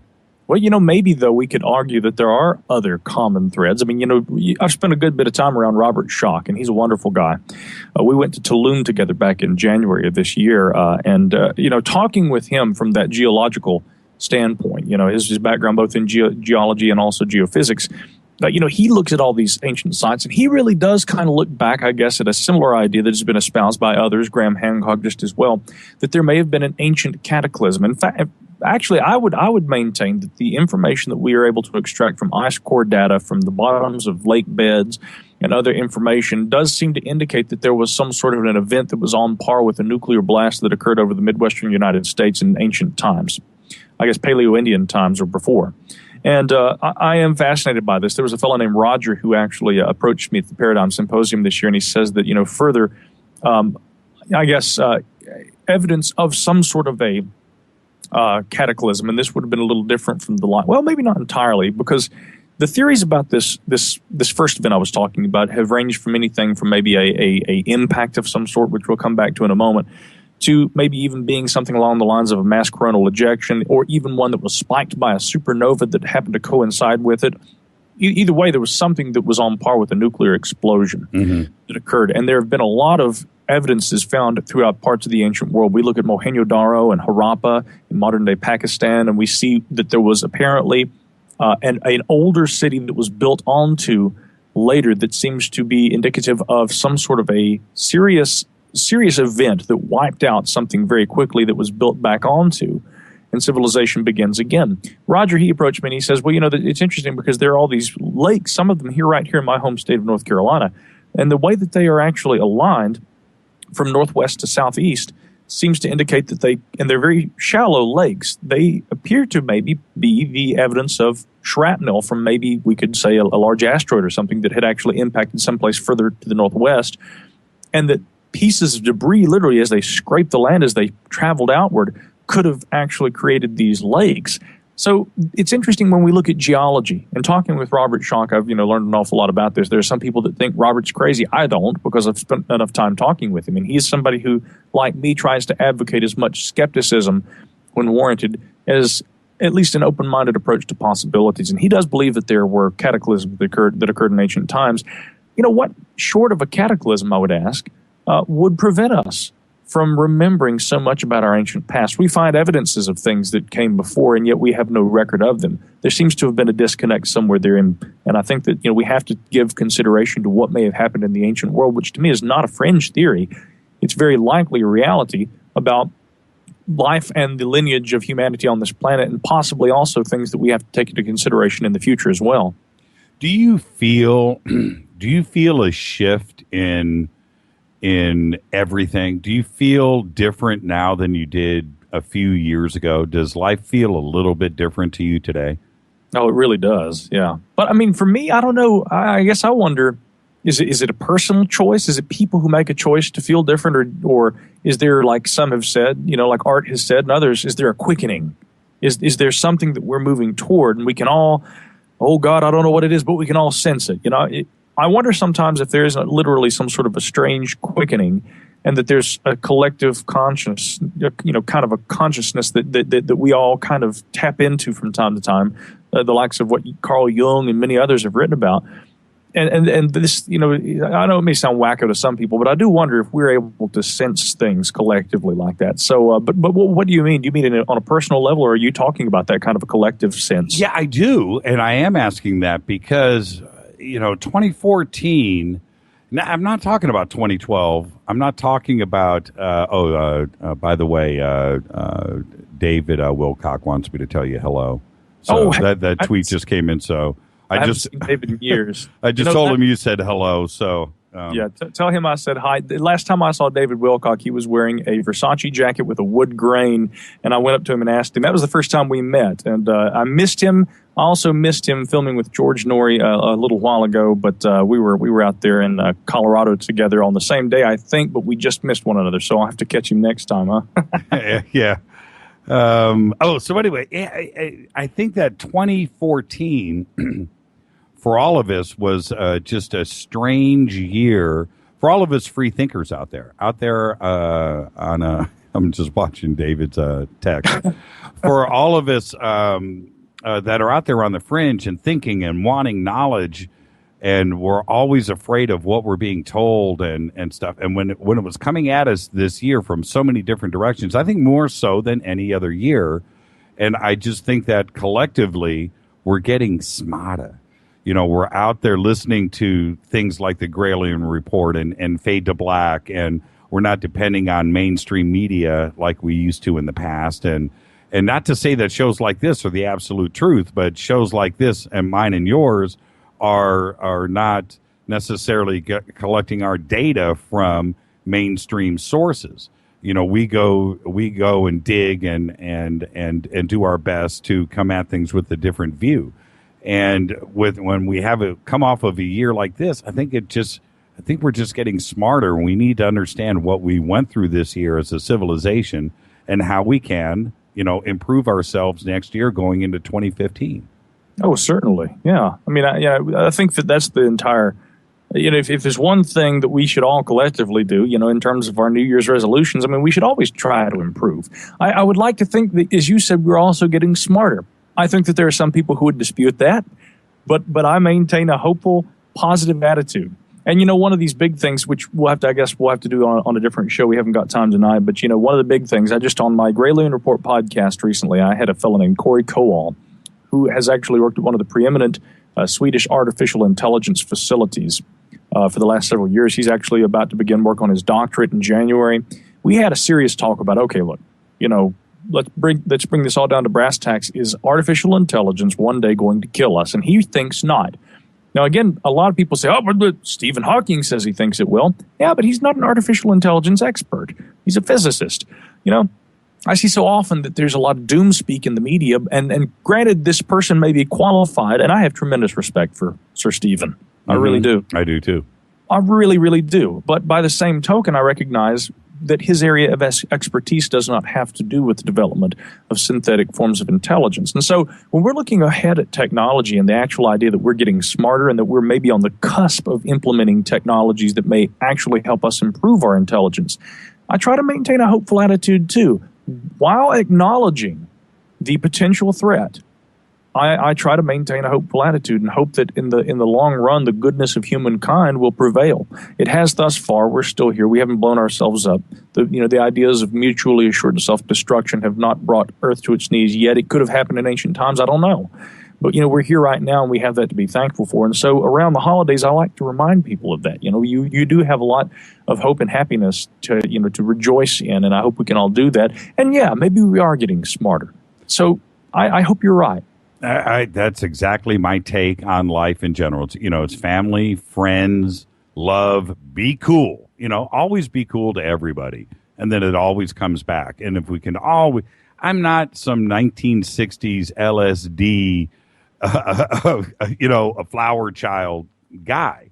I'm not. But I just believe in being positive. And if you're positive comes back to you.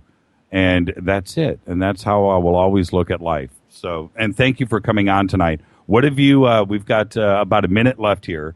What's on the agenda? What are you doing first in 2015? Oh, boy, that's a good question. Planning the next year. I'll tell you, people can laugh if they want to. I'm on a quest for the Holy Grail, Jimmy. I am. Now, granted, I don't know that I necessarily advocate that there's an actual physical relic out there, some sort of a holy object, but the mythic tradition of the symbol that has come to encapsulate what we call the Holy Grail in Western culture, that fascinates me. So that's one thing I'm going to be working on. Bigfoot. I really want to get to the bottom of Bigfoot. So that's another project I'm already 10,000 or so words into, and we'll talk more about that later. And, of course, there's always the Gralien Report podcast. So, you can head over to GralienReport.com. The podcast is made freely available. There is a subscriber area for people, but, of course, that podcast is free on iTunes, Stitcher, and other, pod directories or podcasting catchers, whatever you want to call them. So, anyway, I'm just excited about the new year, and I hope for many good things to come, and looking forward always to coming back and joining you, man. It's always a real pleasure to be on here with you, Jimmy. Thank you, Micah. Have a great, safe holiday. And like I say to everybody, do everything I would do. Just don't get arrested. Okay? Yeah, Merry Christmas to you, brother. Merry Christmas to everybody out there. Happy holidays. Y'all have a blessed season, okay? Happy solstice. Thank you, Micah. Micah Hanks, everybody. All right. Let's go ahead and take a quick break. When I come back after the break, we'll be joined by David Wilcock. Thank you, Micah. Happy holidays, brother. Take care, bud. This is Fade to Black, only on the Dark Matter Radio Network, bespoke radio for the masses. I'm your host, Jimmy Church. I'll be back with David Wilcock right after this. Stay with us.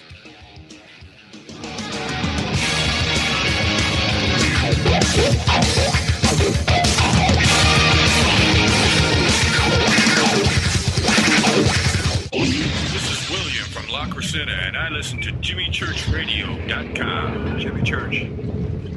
My name is Alan, and I listen to JimmyChurchRadio.com.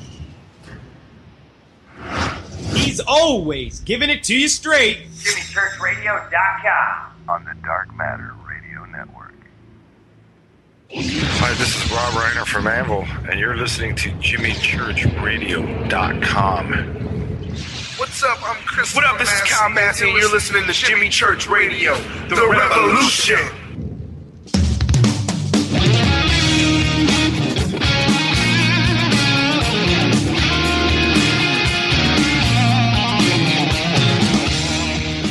All right.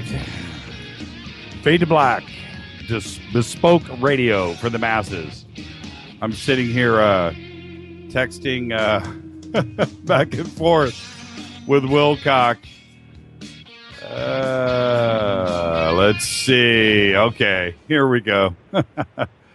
All right. Hello? Yeah. Hey, hold on. I'm doing the intro, David. All right, cool. David Wilcock is a professional intuitive consultant who, since reading Richard C. Hoagland's The Monument of Mars in 1993, has intensively researched ufology, ancient civilizations, consciousness, science, and new paradigms of matter and energy. He is the author of the critically acclaimed trilogy of scientific research works known as the Convergence series, which gives a definitive support to the idea that a change in matter, energy, and consciousness is now occurring on the Earth and throughout the solar system. He has appeared on broadcast television, lectured throughout the United States and Japan, published a variety of magazine articles, and has appeared on numerous talk shows, just like this one. I'd like to welcome back to the show our good friend, David Wilcock. David, how are you tonight, sir? That sounds like some pretty interesting stuff. Yeah. All focused right at you. Hey, really quick, before we get things started, I'm just going to go here between us. How's the guitar going? Excellent. I've been working on a couple songs. I've been working on Misunderstanding by Genesis, which has a pretty interesting chord progression. Ooh. And I've been working on some Jim Croce stuff, including I've Got a Name, which actually has a really interesting double hammer-on and pull-off in the beginning. done by his right-hand man, Maury Mulehausen. You know what? He's one of the unspoken guitar greats. You know, they think about Jim Croce, but Maury was unbelievable when you watch. Darn right. Oh, man. And the thing is about Croce, and we don't have to spend a lot of time on this, but you're hitting me right in my heart right now. The songs are so good and they're so singable. That's because they're well written. But what you don't realize, what's going on underneath that as far as guitar goes, is about as complicated as it gets. You are biting off a big one right there, man. That's tough. It's modern classical as far as I'm concerned. Absolutely. You know, I'd rather learn some Randy Rhoads. Absolutely. it's easier than Jim Croce stuff. Yeah, I went through a Jim Croce phase, and I almost gave up. You know, I was like, man, this is just too much, man. And then when you go and watch some of the old Jim Croce videos, those guys are singing and playing at the same time and getting it done. That's some rough stuff, man. Good for you. That's what I'm doing, buddy. And I'm playing Maury's parts, not Jim's parts. Yeah, that's what I'm talking about. Yeah. Oh man, impressed, man. I'm impressed. I'm impressed. Thank you. All right. It is very difficult, and I'll spend countless numbers of hours on one song, just working it out. You know? Yeah, one song, one chorus, countless hours on one chorus. Exactly. So it's the season, man. Are you wound up? Are you ready?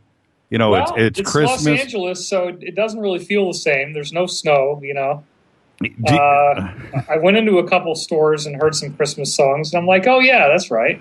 You know, I remember when I was doing all of that with my daughters when they were really young, and I was hanging up in Sherman Oaks, hanging up stockings on the fireplace. And I'm like, that just doesn't look right. You know, I don't know if they get it, but right now, those stockings on the fireplace just don't look right. One block from Ventura Boulevard. You know what I mean? I'm just really happy we had rain. I mean, that was our big Christmas gift here. Yes, it certainly was. I had a bucket outside, and I got 3 or 4 inches, and then I dumped it, and then I got 6 or 7 inches and dumped it again. Then it got another inch. It's awesome. You know, I was just, we only have so much time together tonight, so I'm going to, as you know, this is an open-ended conversation, and I haven't talked to you in a while, but it's also timed, we're at the end of a pretty crazy year, 2014. Oh, yeah. And I'm just going to throw this, there's a lot of stuff to talk about, but going into 2015, I just asked Micah Hanks this question. Now we're going into 2015. I really feel that 2014 was a pretty dramatic year on so many fronts. Every single week, something was going down, but we got through it. Somehow we got through 2014. Darn right, buddy. What can we do, and what are you going to do going into 2015 to change things and make 2015 a better year? Well, I think the first thing I'm going to do is mind wipe 2014 and just act like it never happened. Just erase my brain. Defrag the drive. I'm with you, and I just said this to Micah. It's really true. I think 10 years from now, we're going to look back at 2014 as being a pretty crazy, significant year for us all. We have a lot of unanswered questions going into 2015. Well, you got to understand the full scope of what is truth and what is knowledge and what's happening to us to really grasp why things are so bizarre, why everybody is suffering. And in order to do that, we got to go down the rabbit hole really fast and really deep. But I know your listeners can handle that. Yeah, absolutely. Absolutely. So here's the deal. If you wanted to call them the Illuminati or the planetary cabal, they're not running this game.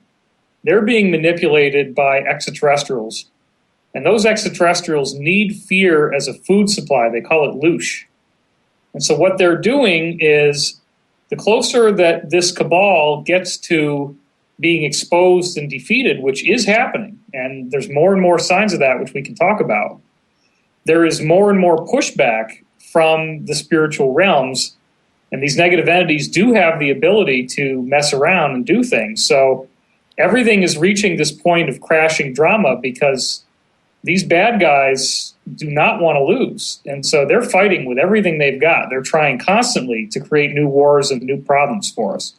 We have so many examples of that this year, not only in the domestic sense with what is going on with race and Ferguson and our police and that infrastructure. We have freaking Ebola. Right. We have Ebola. We have MH17, MH370, Crimea, Russia, North Korea. All of this is bombing the Palestinians. Yes. Are these all examples of us not allowing it to get crazier? There are so many things that could have spiraled out of control that didn't spiral out of control. If you look at, as I'm sure your listeners know, the Georgia Guidestones. Yes. It's a Stonehenge-like monument of 14-foot tall gigantic granite blocks in Georgia. And it has a series of guidelines on it, so to speak, in all these different languages, and the number one guideline is that they want to, whoever did it, wants to keep the population on Earth under 500 million people. And nobody has ever taken these down, and they're protected. And one of the big things that happened this year was that a cube was put up there on the top of the one that's in English, and the cube had a cipher in it that described that these guys who built it, which I do believe is the Cabal, intended to achieve their goals in 2014. And the cube, we can discuss how this is deciphered, but the cube gave us 2 dates. One date was the day that the government shut down in 2013, the exact day that it shut down. And the second date was the exact day that the Ferguson riots got their most violent. And so when you see that cube was dated 2014, it seems clear that they were hoping to create large-scale riots and a government shutdown. And that was the symbolism of the cube. And yet we're now all the way through 2014. There's only a week left, and those goals did not happen. Who stopped it? Ultimately, we're dealing with a spiritual battle, and if you only look at it in terms of who's here on Earth, you're not going to really get what's happening. There are ETs all over the place. There's a whole lot of interest in our planet right now. There's all kinds of new people out there that are not usually the people that hang out in our solar system. There's a whole lot of very, very interesting stuff going on if you have contact with the type of insiders that I do, which unfortunately very, very few people are in contact with these guys. So I'm one of the only people that can actually leak this kind of information to the public. With when it comes to the confrontations that were going down, we were right on the brink there with Russia for a minute with Crimea, and certainly we're dealing with ISIS too, which could spiral out of control at any second. We're also dealing with North Korea, but with Russia, that was a pretty scary thing. Went right up to the brink. Who is dealing with Putin and Obama to chill out that situation before it did spiral out of control? Because it was right there. Well, again, I have to speak in terms of what I really know, and I'm not going to dumb it down for you because that's disrespectful based on what I do know. Right. So you got to understand that this is essentially a proxy war that we're seeing on Earth. And what a proxy war means is, like, for example, the Korean War was really U.S. versus USSR, but the USSR was supporting the Koreans, and then America was supporting the other side. So Afghanistan was another example. The Afghanistan war was essentially a U.S. versus USSR proxy war. So what we're seeing on Earth is like between the U.S. and Russia, is ultimately a proxy war between factions of extraterrestrial groups that are providing intel and actual strategy and even intervention and battle actions. So it's rather complicated to explain, but there's all kinds of stuff going on behind the scenes right now that if the average person knew about it, it would completely be the taking the red pill approach. What can we do as a civilization, both positive and negative? What can we do? Yeah, that is the question, okay? Because a lot of people do talk about this secret space program and the spiritual aspect, and you have to remember that the universe is not built to be staggeringly complex. The answers are simple. And the good guys ultimately are working off of a cosmic free will principle.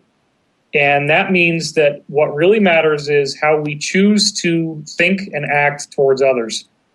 And that allows the positive guys to be able to do more when we act more positively. So, for example, this is why when you look at the meditation effect, you can have 7,000 people meditating together, and the amount of crime and terrorism worldwide will decrease by 72%. So this group of 7,000 people under one roof somewhere in the world, doesn't matter where they are, if they're in the right state of consciousness, they have this severely disproportionate effect on the amount of hostilities and fatalities in the world. And by the way, this has been scientifically proven in over 39 different documented studies, so that it's indisputable. All other variables were ruled out. Our consciousness is so much more powerful than we realize, and the bad guys are constantly trying to use that against us by such things as predictive programming, where they put out in a movie like the latest Dawn of the Planet of the Apes movie. The whole movie, if you watch that film, the very first scene in the film is a global apocalypse caused by some sort of Ebola type of virus. Mm-hmm.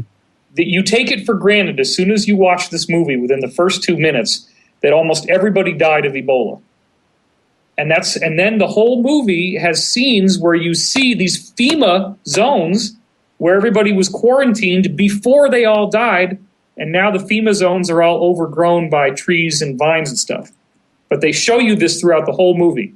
They show you houses that have X's on the windows because the people in there were dead, but it's all long gone now. So what they're doing when they put stuff like that out there is they're predictive programming. They want you to load that hologram in your mind and believe that this is what's going to happen, so that they can then fire emotional energy into it when they create false flag events. And the false flag events create trauma, which make people think about the things they saw, like in those movies. And then when we start putting our creative power into those thoughts and believe them, that allows the negative to accomplish more of these goals.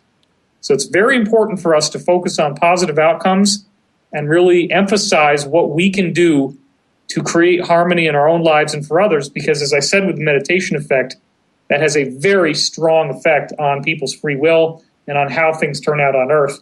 And I do believe that's why we haven't seen any major wars or massive fatalities this year. I agree with you on that. And I'll tell you something else that's interesting, and I'd like your answer on this. We have so many films that always show the apocalypse, the end, whether it's a zombie or an ET movie. Yeah, it's all about that. How come we, or maybe we should, why don't we make a movie that shows how we're being fed the lifelike hologram of the apocalypse that is being fed? Why isn't there a movie, the one singular movie that comes out that lays it out in that respect? Why? Well, Amy Berg tried to release a movie that was documenting pedophilia in Hollywood, and she got one premiere showing in New York, and we haven't seen or heard anything more about that movie ever since. Have you seen? So you got to be very careful about the term "we" here, because "we" implies that it's a democratic process where anybody can get a film financed and made. Right. It doesn't work that way. That's my point. Yep. That's exactly my point. That's exactly my point. Why can't that film get made? It certainly seems. Even if you look at something like Pacific Rim or Transformers, it's all the same thing. You know, it's always the end of everything. It's the end. It's the end. And I remember somebody talking about Tom Cruise being interviewed for his movie Edge of Tomorrow, which I actually really liked. But it's such a taken for granted that he's in an interview and he goes, okay, so the premise of the film is aliens are invading the Earth. And it's like he just zooms right through that. Like, oh, yeah, aliens are invading. Boom. Let's go on from there. You know? If you looked at the number of alien invasion films versus positive extraterrestrial films, I don't know. Unbelievable. I don't know of one. I don't know of a positive one. Well, there's one recently that came out. It's a low-budget indie flick called Earth to Echo. It's pretty good. Oh, yeah, There's really not very many. Right. Well, I guess, what was the one with Keanu Reeves, the remake? The Day the Earth Stood Still. Yeah, Day the Earth Stood Still. So I guess that kind of, I guess. Even that film had some very upsetting and disturbing images in it, and back to the point that we were making earlier, all of the events over the last, all the big seminal events, whether it was the kickoff of World War I, World War II, and the events that led up to that, the Korean War, Gulf of Tonkin, Cuba, going into Iraq the first, the second time, Syria, everything seems to have some kind of crazy false flag type of event tied into it. And it goes all the way into Crimea, and now what we're dealing with North Korea. Is each one of these just a situation where we're pawns in chess? There's a big chessboard out there and the game is being played right in front of us? That statement would imply that we don't have any power to affect the outcome. And I wouldn't say that we're disempowered. I would say that this is historically how the game has been played. And I would say that the only way we have to stop it is by spreading awareness. And as people like your listeners are getting educated about this, it's becoming common knowledge. A female friend of mine had a mother who's very conservative, very much locked in the traditional matrix mentality. And about a half a year ago, she goes, "Do you think that the Bush administration was behind 9/11? Yeah. Oh, man, really? Yeah. I mean, they even asserted that in the Iron Man 3 movie, which was the top movie of 2013. In Iron Man 3, there is a Bin Laden-type villain called the Mandarin, who at the end of the film turns out to be hired by, guess who? The Vice President of the United States of America.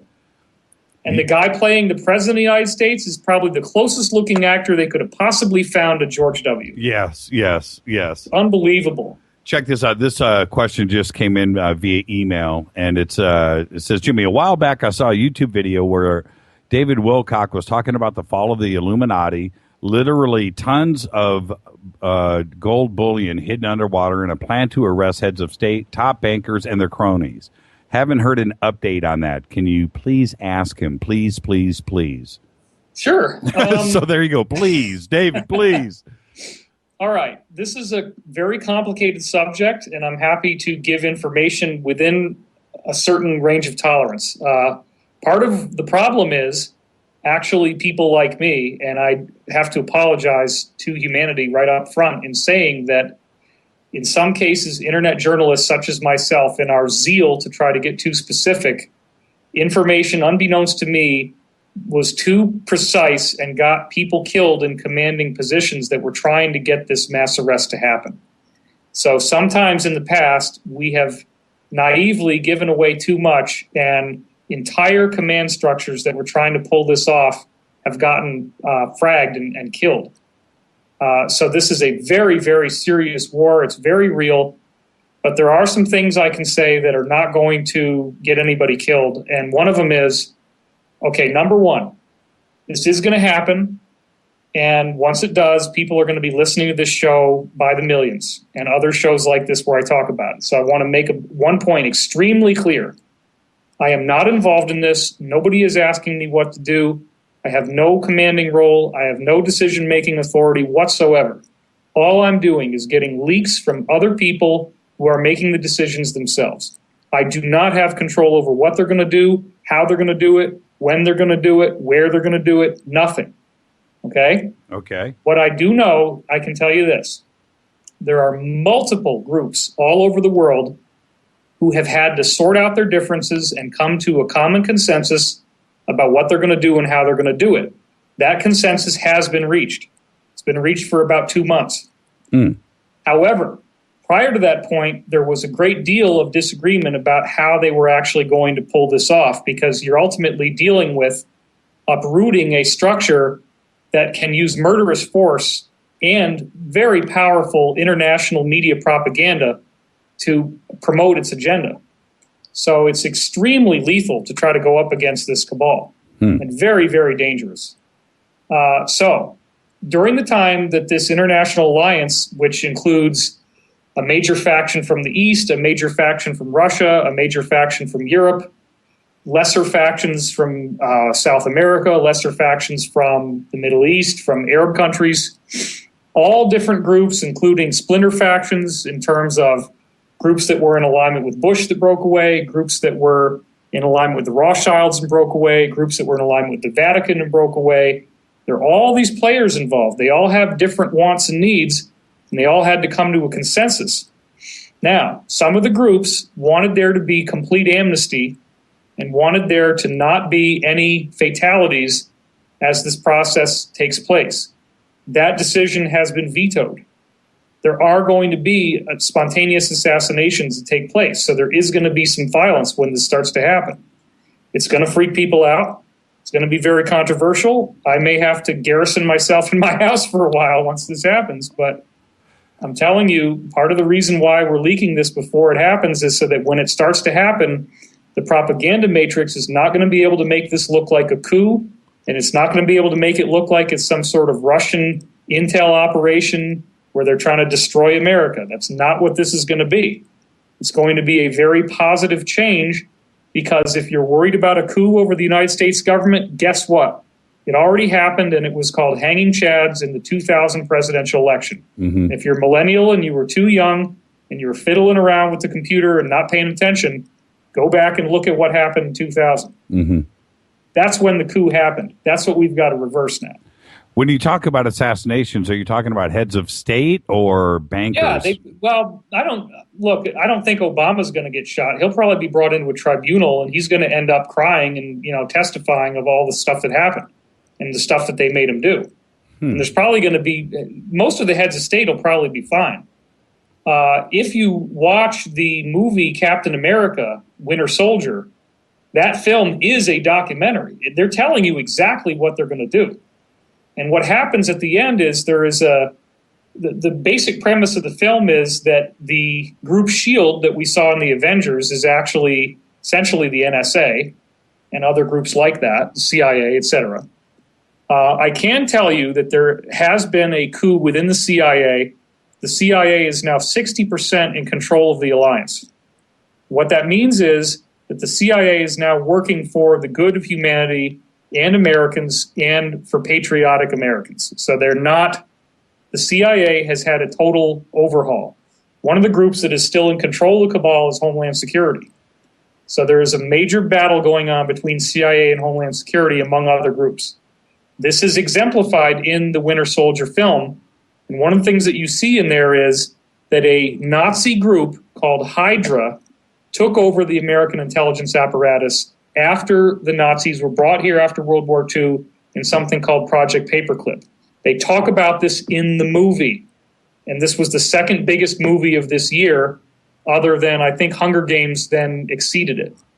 But the movie is telling you what they're going to do, and the leader of Hydra is shot to death at the end of the movie. So they're telling you that there are going to be probably a certain number of targeted assassinations. Now, again, nobody's asking me how to handle this, but it would also be extremely presumptuous for me to assume that I could understand what the tactical significance of those assassinations are or why that would be necessary. I'm not in any type of role to really understand what they're facing or what's going on. I personally would not vote for anybody to be assassinated. The more bloodless they can do this, if they could do it in a peaceful way, that would be ideal. And maybe there will still be some sort of divine intervention where events will take place in a certain way where it doesn't have to be bloody. I certainly hope that's what's going to happen. But we could actually see 2 or 3 weeks here in America where you're going to have exactly the same type of crazy headlines that were going on during the Boston bombing. And if you remember watching the internet on the Boston bombing, I mean, I was on the edge of my seat. And every big news website, it was all big, bold, red letters, So there's going to be a lot of that for a while. Is it when you talk about? Well, I have two questions. One, when you talk about the all of the gold being under the water, is that in a literal sense, or are you? Okay, that is true. I kind of blew off that part of his question. I apologize for that. No, that's okay. That's okay. That other information was very important to get out in some sort of public forum like this, where it can't be redacted or changed. Right. So anyway, as far as the gold goes, this is a vast subject. I did write an entire book on it. It's had 1.5 million unique views. It's called Financial Tyranny. You can find it on my website, divinecosmos.com.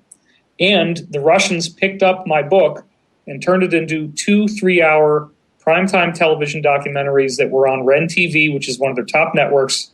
And the viewership was estimated 24 million people. Wow.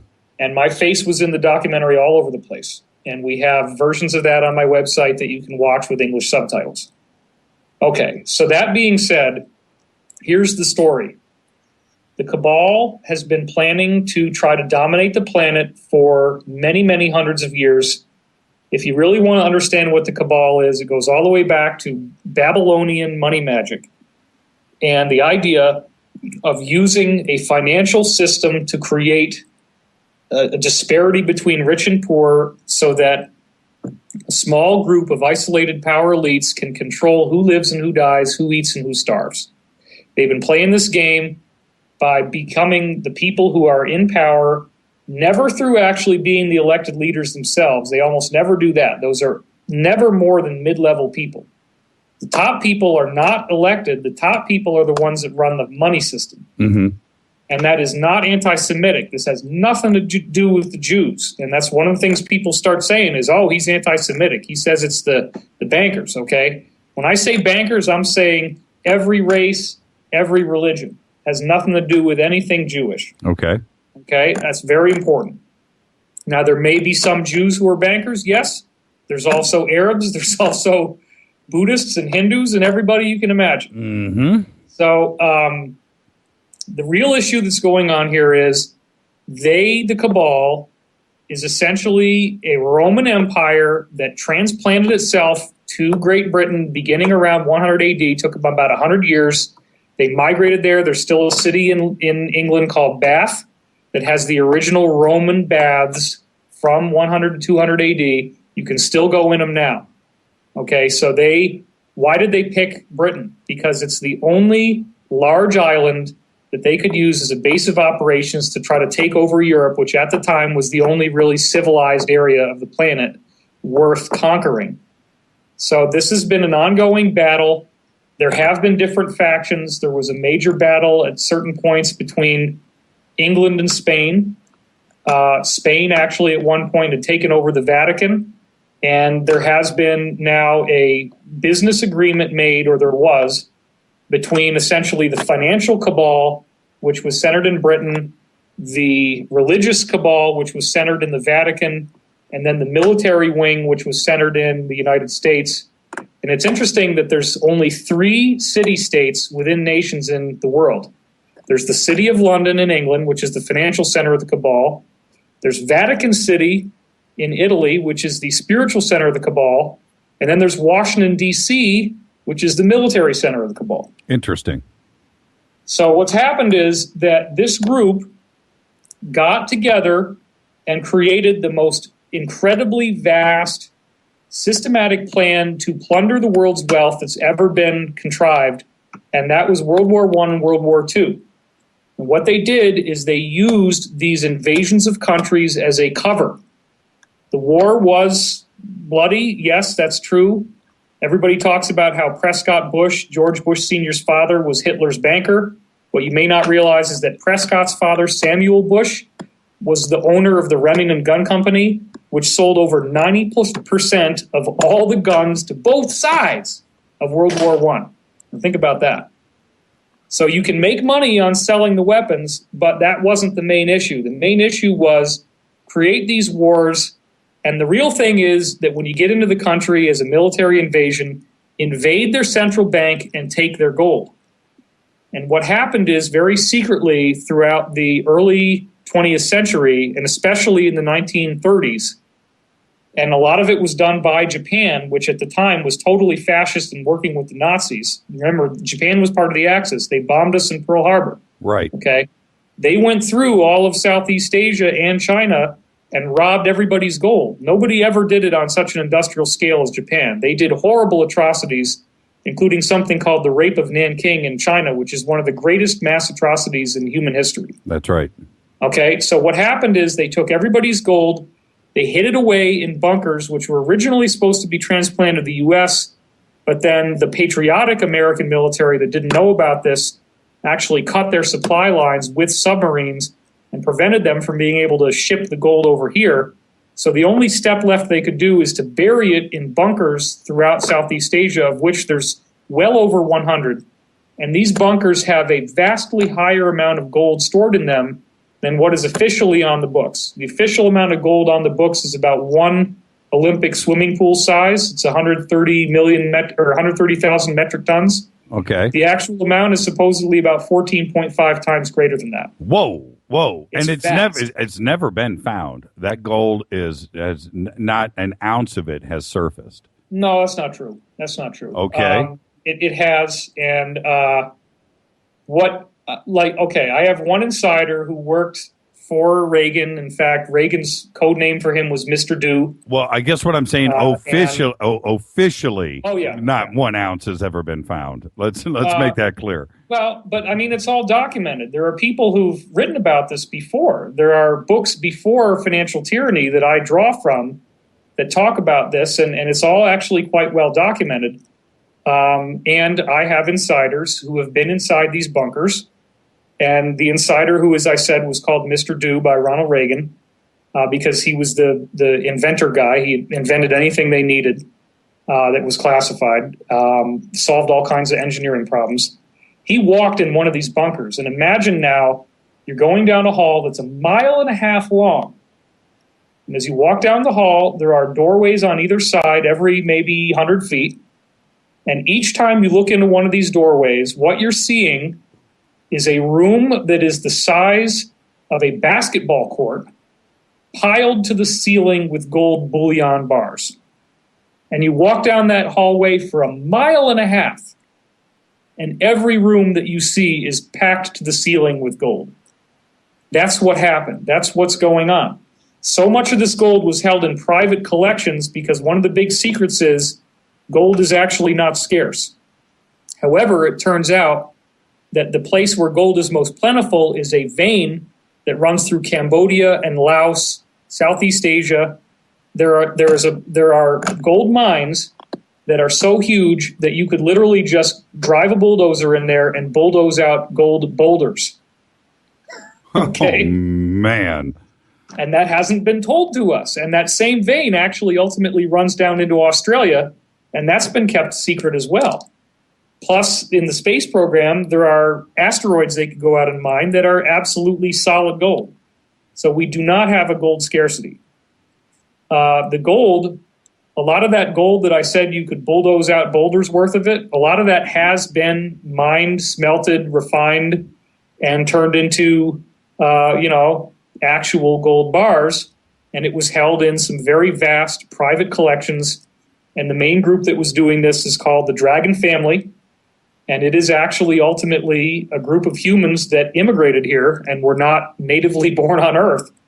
And one of the oddities about this group is that they have their genome is such that they have a lifespan of between 200 to 300 years for an average person. And they are Asians. They are Asian looking, and they are living in exile. They're very secretive.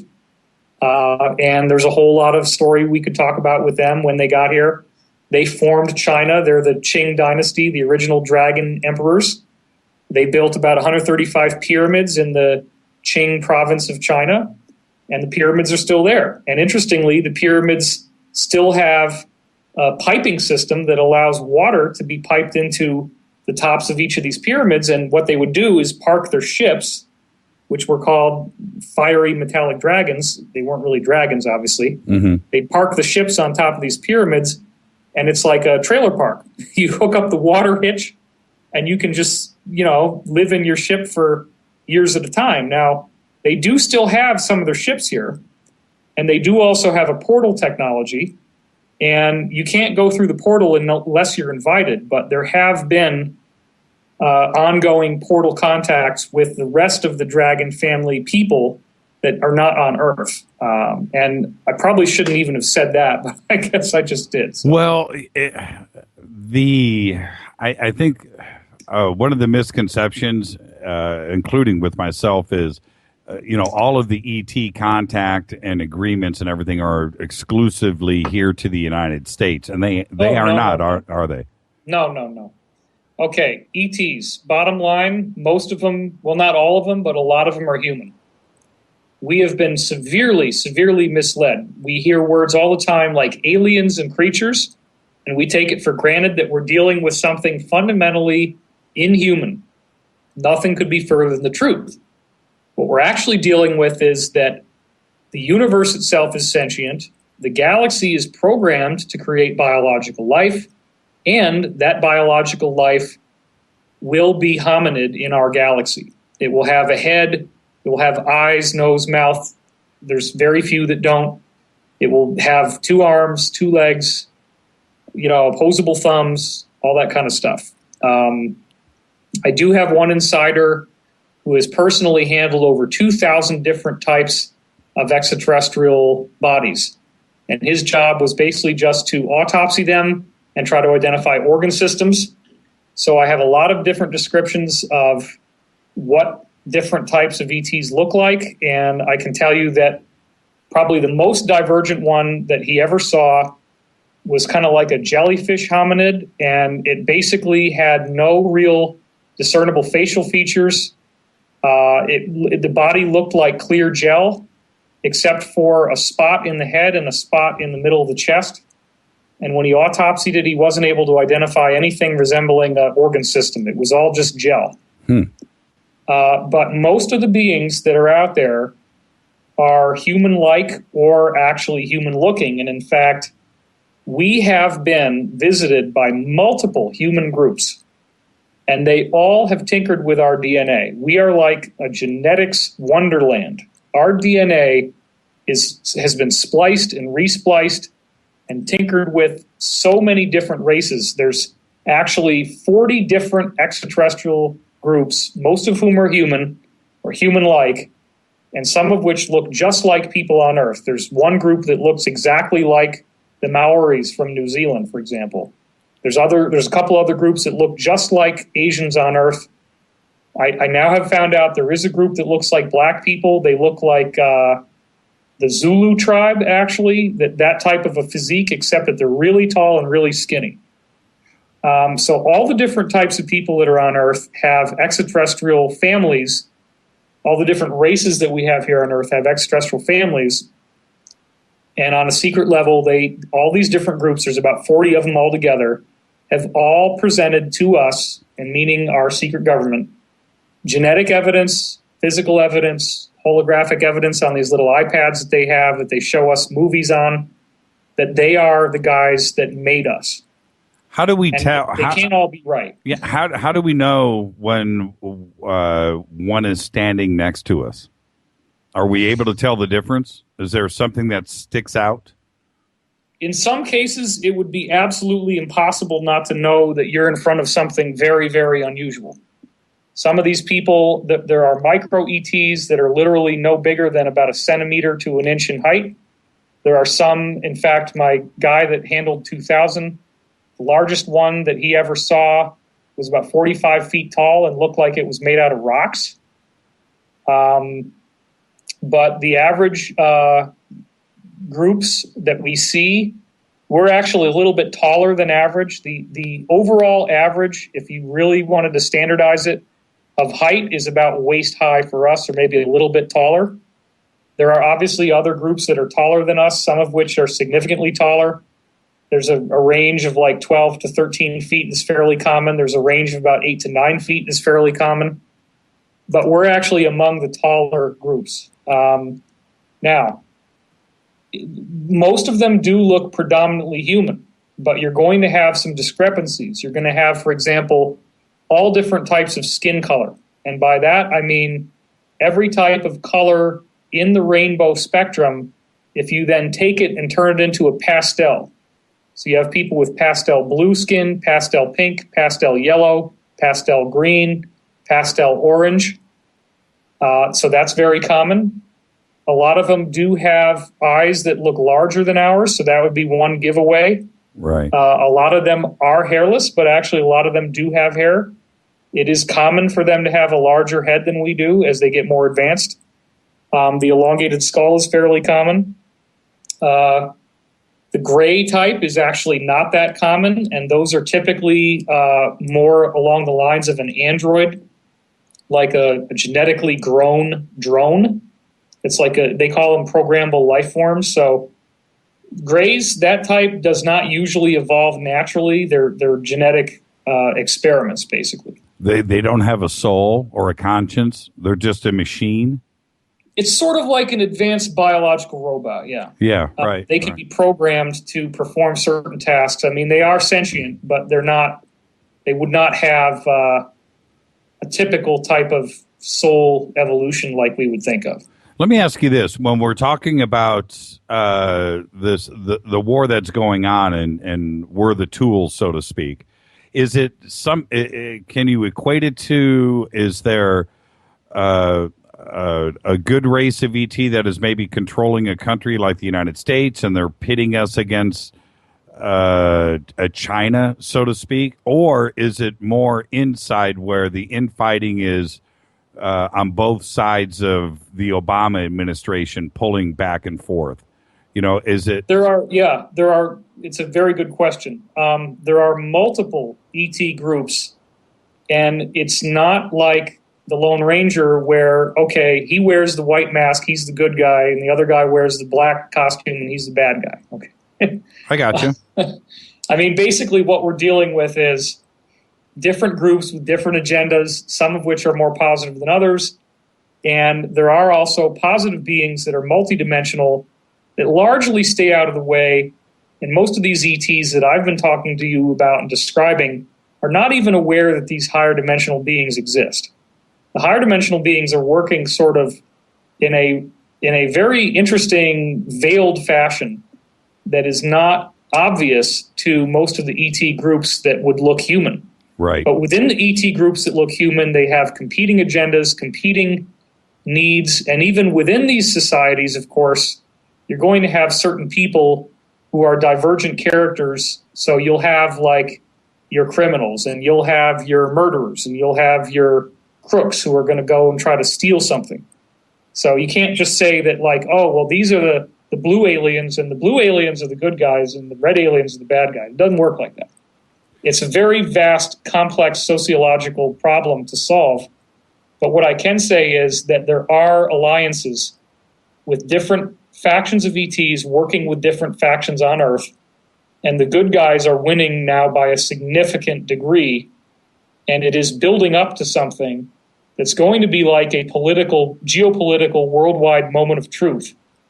And we're probably not going to get disclosure immediately when this happens, but it probably won't take very long once it does. And let me ask you this. Are there any heads of state that are actual ETs and not human?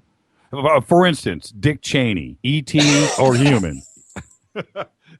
And I'm being serious. Don't laugh. I can look at Obama. Okay. I can look at Obama and say alien pretty freely. But I would use the term extraterrestrial because alien is like the N-word once you talk to these people. They don't like that word at all. Okay. Yeah, I can see that.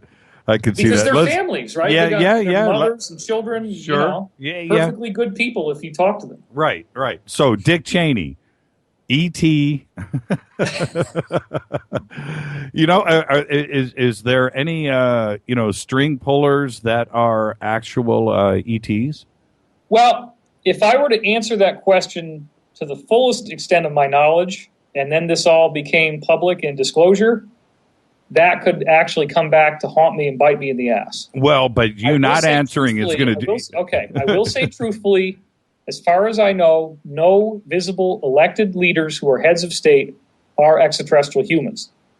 That being said, My knowledge is there's about 10 to 18,000 of them on Earth at any one time, and I do have some information that suggests that some people who work in the governments are, in fact, extraterrestrial humans. But they are not reptilians and they are not shapeshifters. Nobody's biology can do that. The only type of shapeshifter that exists that I've ever been aware of from all the different people I've spoken to is AI. There are certain types of AI that are based on nanites, which are tiny little robots that can assemble into any shape they want. The United States did have a huge problem with the nanites, which they solved in the 1970s. There was a time where nanite humanoids were actually going into the White House and were pooling down into carpets and things like that. And they put some very advanced technology inside the White House that basically prevents the nanites from being able to do their little electromechanical handshake that allows them to build into structures. It's essentially like a force field that keeps them from being able to get in. And so we've predominantly dealt with the AI problem. Most of the AI, in fact, as far as I know, all the AI has been essentially shooed away from the Earth for now. So there is no such thing as a biological shape-shifting organism. And that is unfortunately, a very grotesque distortion of truth that's been promulgated by many people out there who really don't know anything. And I'm not saying that they are bad people, they just got bad information. Have you ever picked up the phone and talked to David Icke about this directly? You had to mention the name. I had to go there. I had to go there. You know, I think David Icke is a hero. I think he's done amazing work. I do too. I absolutely. He has said some disparaging stuff about me online, but this field, as you know, Jimmy, is similar to rap music, and everybody's wanting to bust a rhyme about how they're the greatest, you know? Well, yeah, I hear you there. I respect David Icke. He's been not only a guest on this program, but I think the one thing about him is that I think people misconstrue a little bit is he speaks loudly and with conviction, and that gets confused with him being a bad guy. He's got a great soul. And he believes in his message, and he's very passionate about it. What a marvelous guided course, right? Where he, first of all, starts out as a major sports hero in the UK. Then he becomes a major newscaster. Broadcaster. Sports anchor, you know? Yep. And then he gets awakened to the truth and starts to disclose very real information. So he has been an indispensable part of our collective awakening. No doubt. And, you know, I just wish that he was a little more focused on seeing people as all children of one infinite creator and not trying to paint people as shape-shifting subhumans. Have you ever seen I'm sure you have. You've seen the video of one of Obama's Secret Service guys doing the shape-shifting. Have you seen that video? That's a hoax. It's a great video, though, man. You have to understand that there's a lot of people who make money off of doing this stuff, and they're probably paid better than any of us are. Mm-hmm. So if I even got like a 10% credit of the amount of jobs that I've created just myself, I'd be far better off than I am. You can get another Martin D45. That was between you and I. Nobody else got it, but you get it. This question is from Renee, one of our producers here. She says, have the larger number of good ETs overpowered the smaller number of negative ones? And I guess I'm going to follow up with that question. What is the number? What is the ratio? The ratio of good ETs to bad ETs is significantly in favor of good ETs. One conservative estimate, and this is just the groups that are immediately politically involved with us in our local area, is 6 bad groups versus about 50 positive groups. So the negative groups are a lot less. Now, when you're dealing with negative groups, interestingly enough, some of these negative groups also are the most physiologically divergent from us in terms of how they look.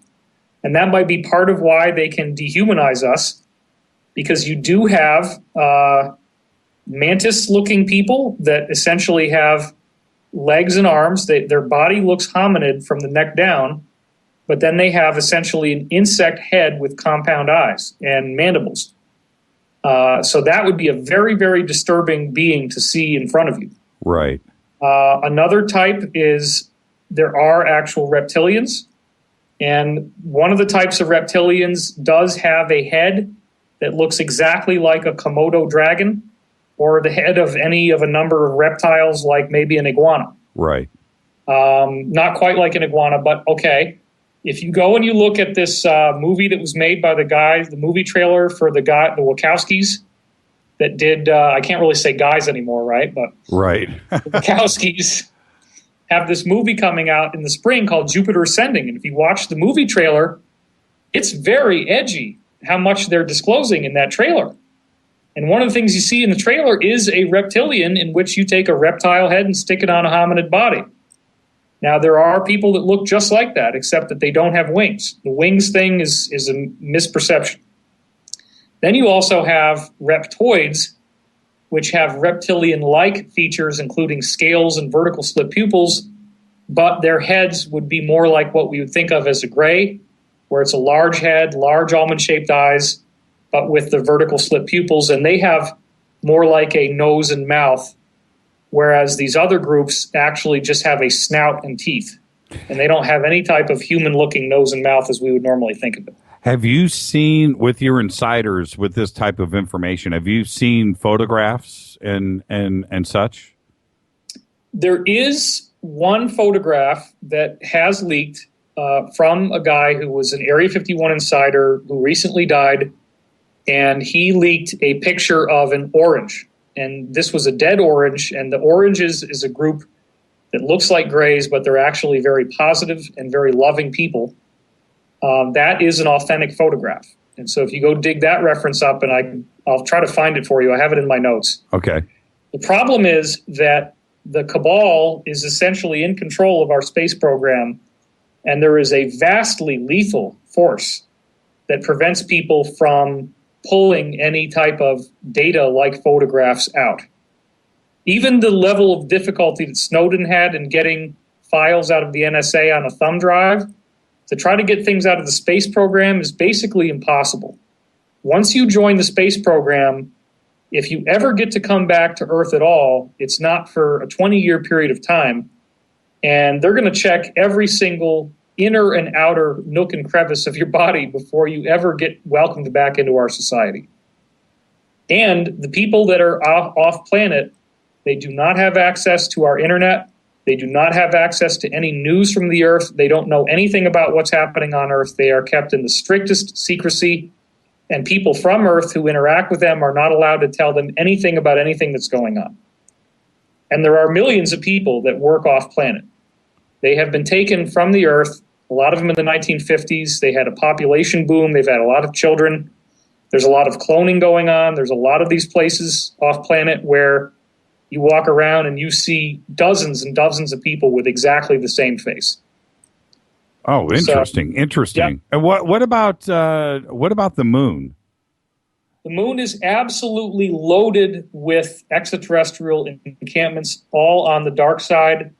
The main base that we have on there is called LOC, or Lunar Operations Center.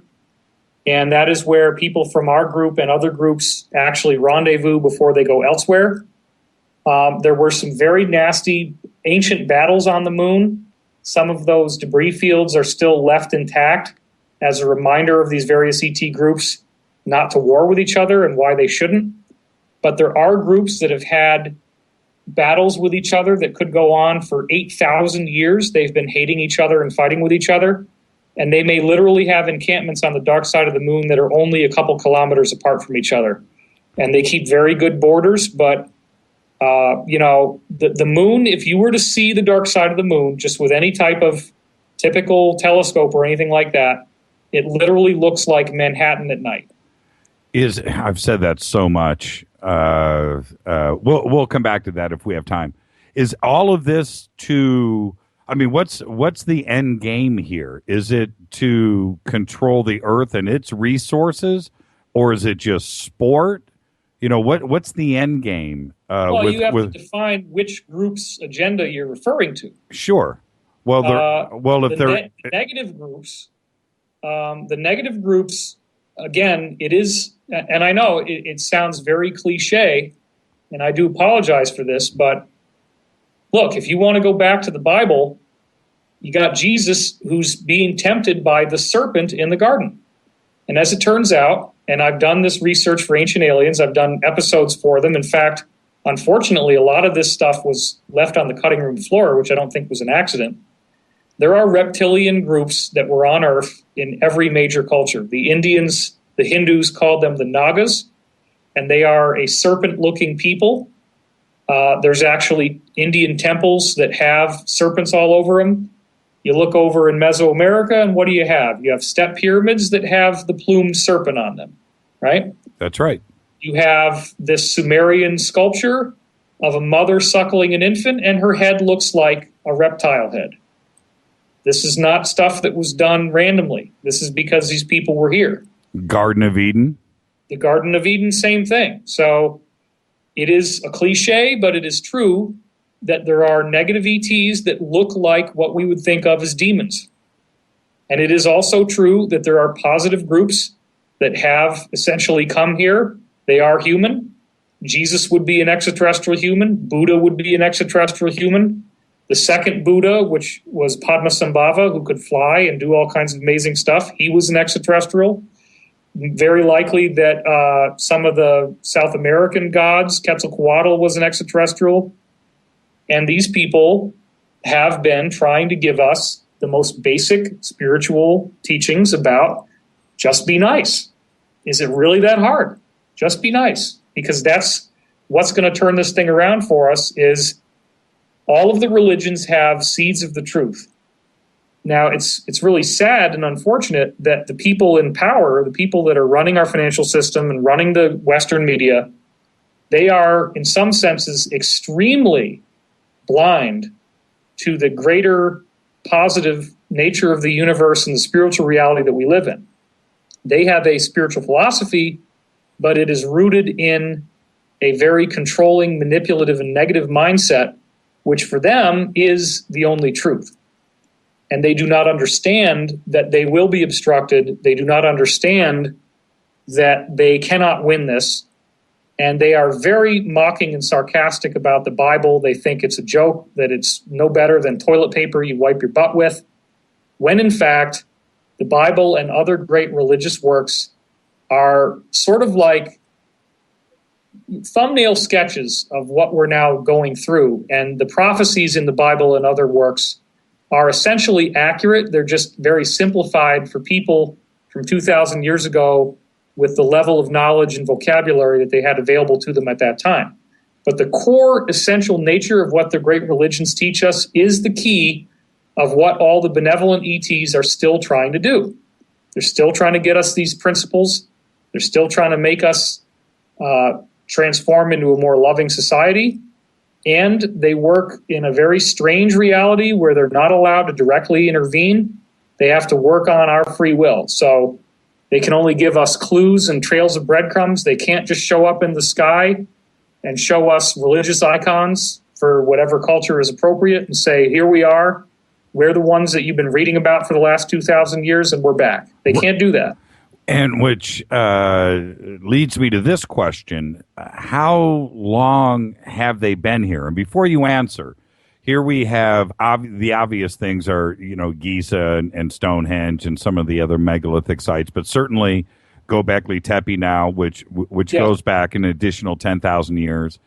Have they been here at least that long, or are we talking hundreds of thousands of years? Oh, yeah, much, much, much older. You have to understand, this is all some new insider information I've gotten recently. We've had a wonderful breakthrough with some new people coming forward who know a tremendous amount, and I can explain how incredibly awesome it is to talk to somebody.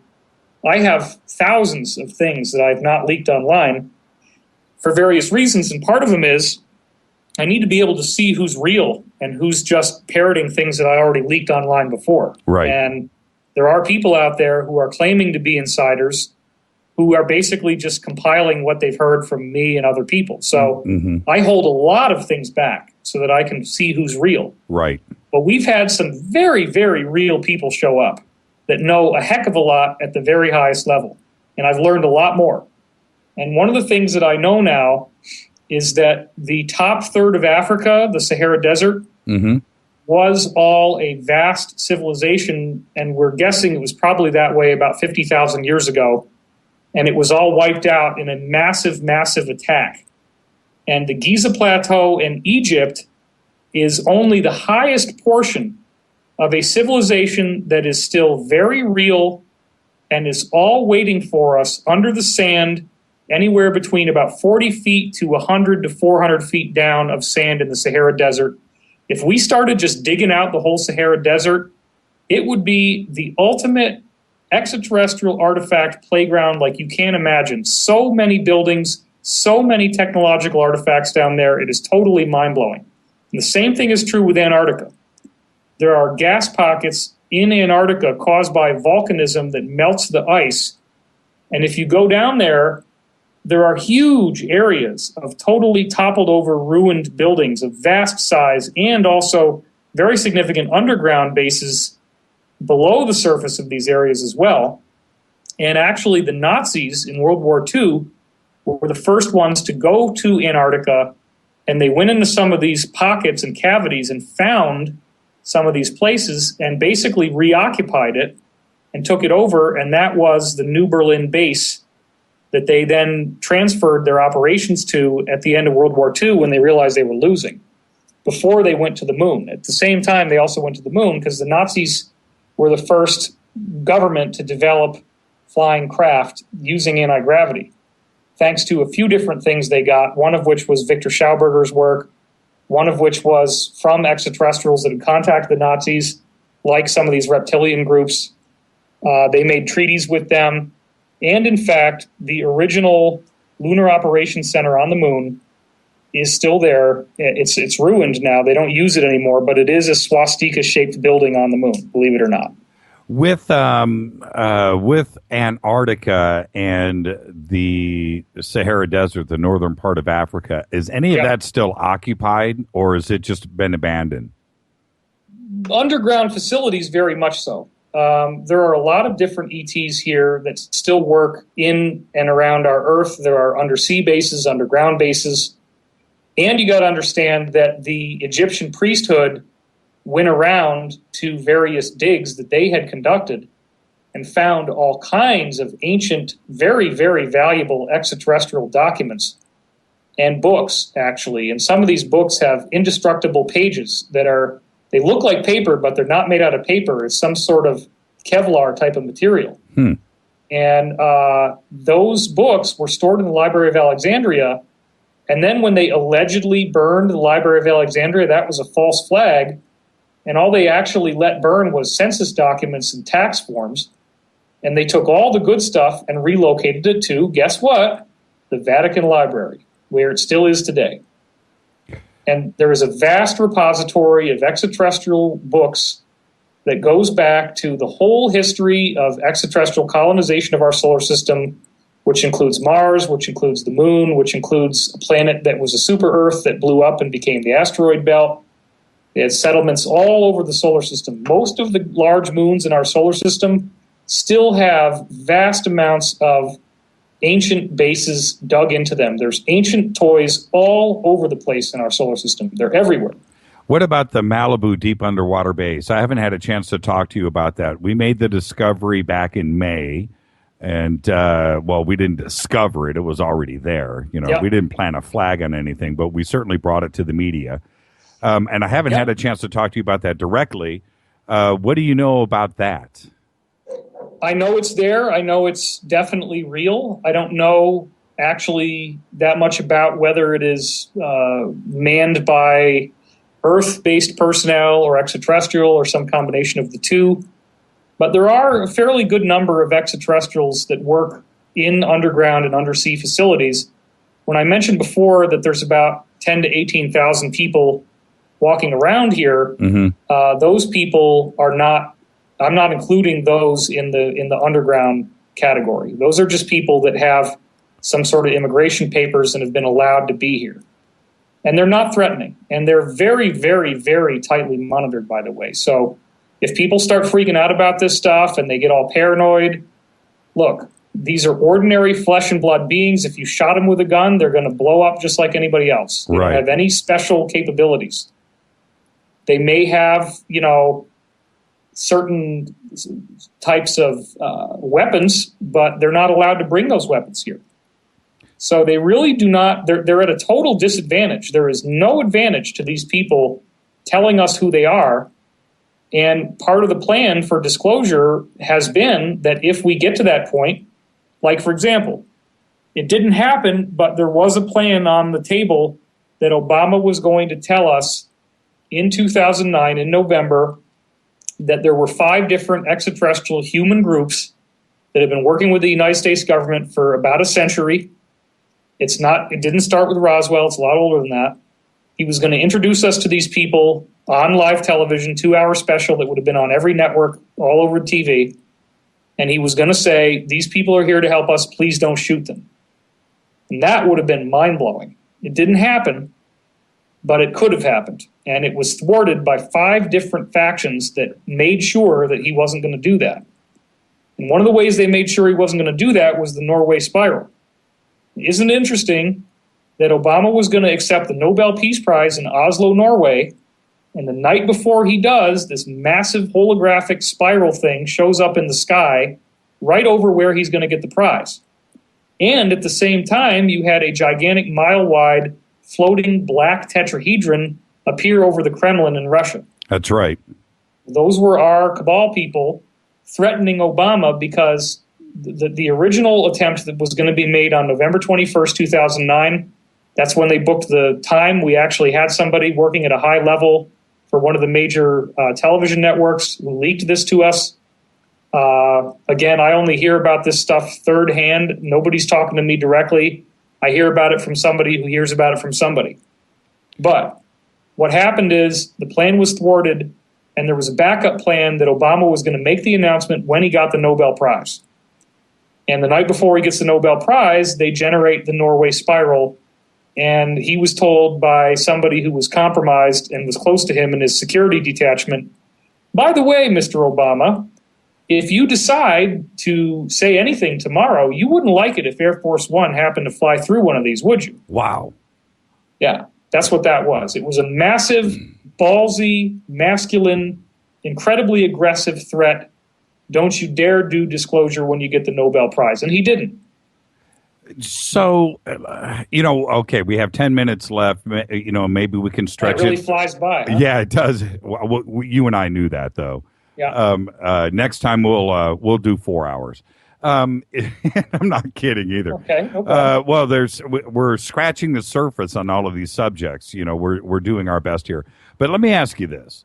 I've seen you. You've been, forced into walking around with security. Armed security. I mean, real security. That is correct. And how is your private life? I mean, knowing that I've seen it myself with my own 2 eyes.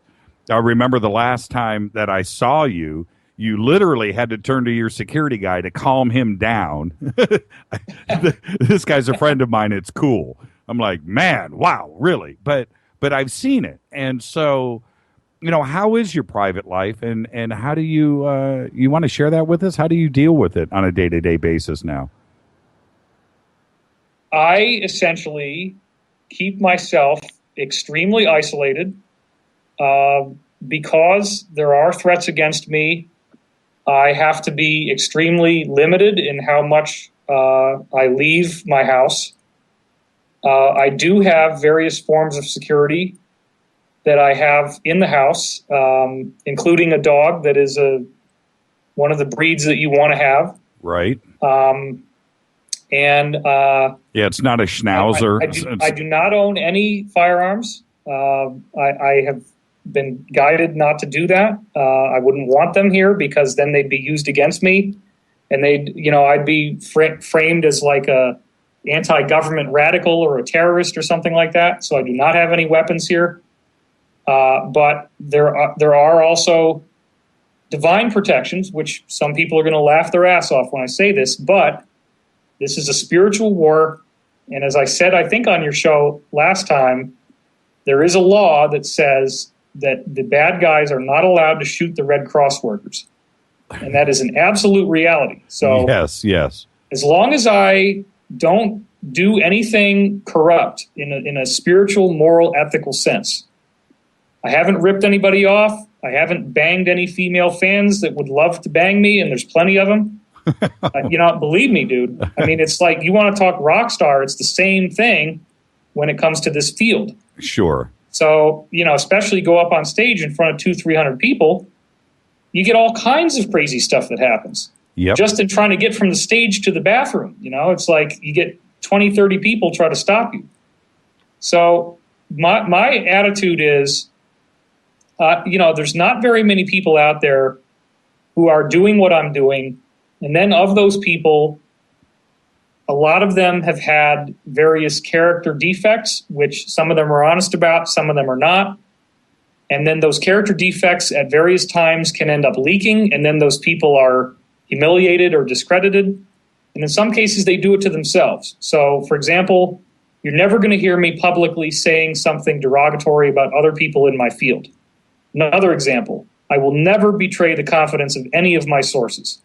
I would rather take a bullet than betray someone's identity, because that gets people killed.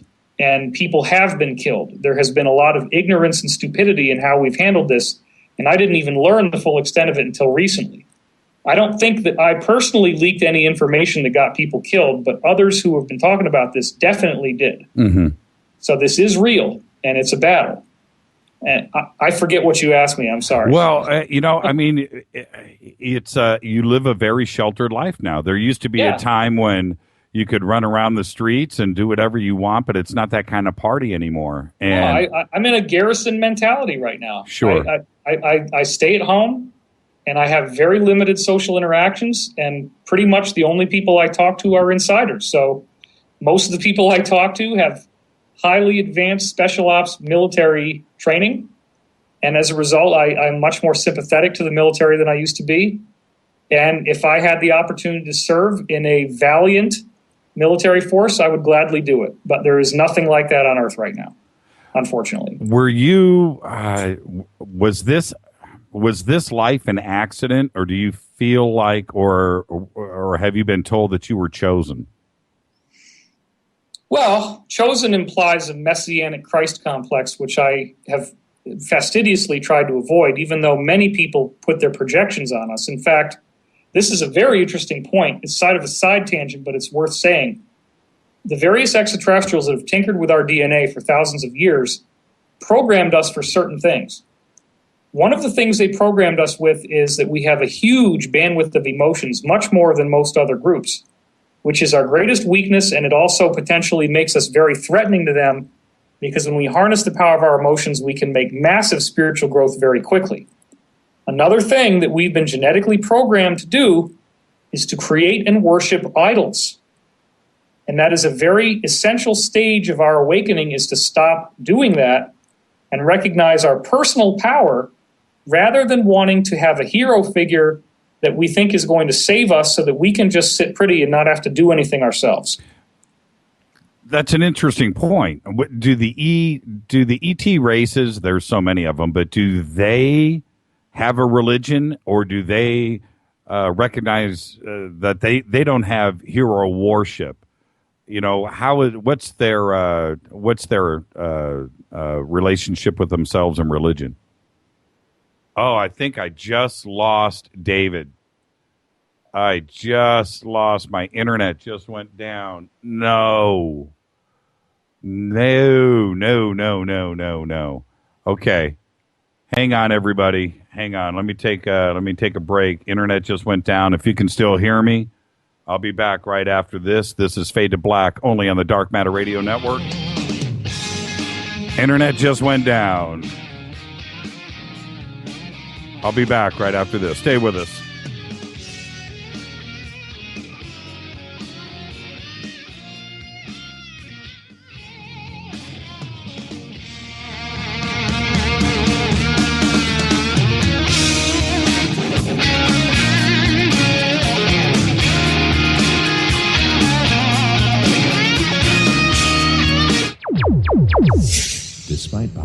opinion. Reading a book will not make you smarter. But listening to Jimmy Church will. On the Dark Matter Radio Network. He's always giving it to you straight. JimmyChurchRadio.com. On the Dark Matter Radio Network. Erica, Brittany, Gabby, and you're listening to JimmyChurchRadio.com.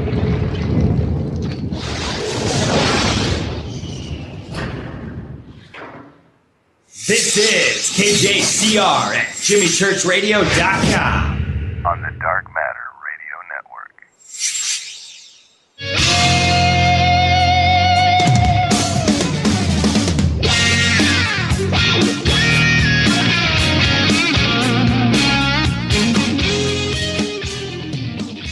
Wow. Something is going haywire. Interesting. I'm trying to get him back. I cannot get him back. Is there any... Okay, let me see here. I haven't even looked at Twitter. Am I still live? Am I live? Wow. And he is... Wow. He's trying to get back. I can't reach, and there is something I've never seen. If you could see what I can see now, all of my software is gray. It's gray. It's unclickable.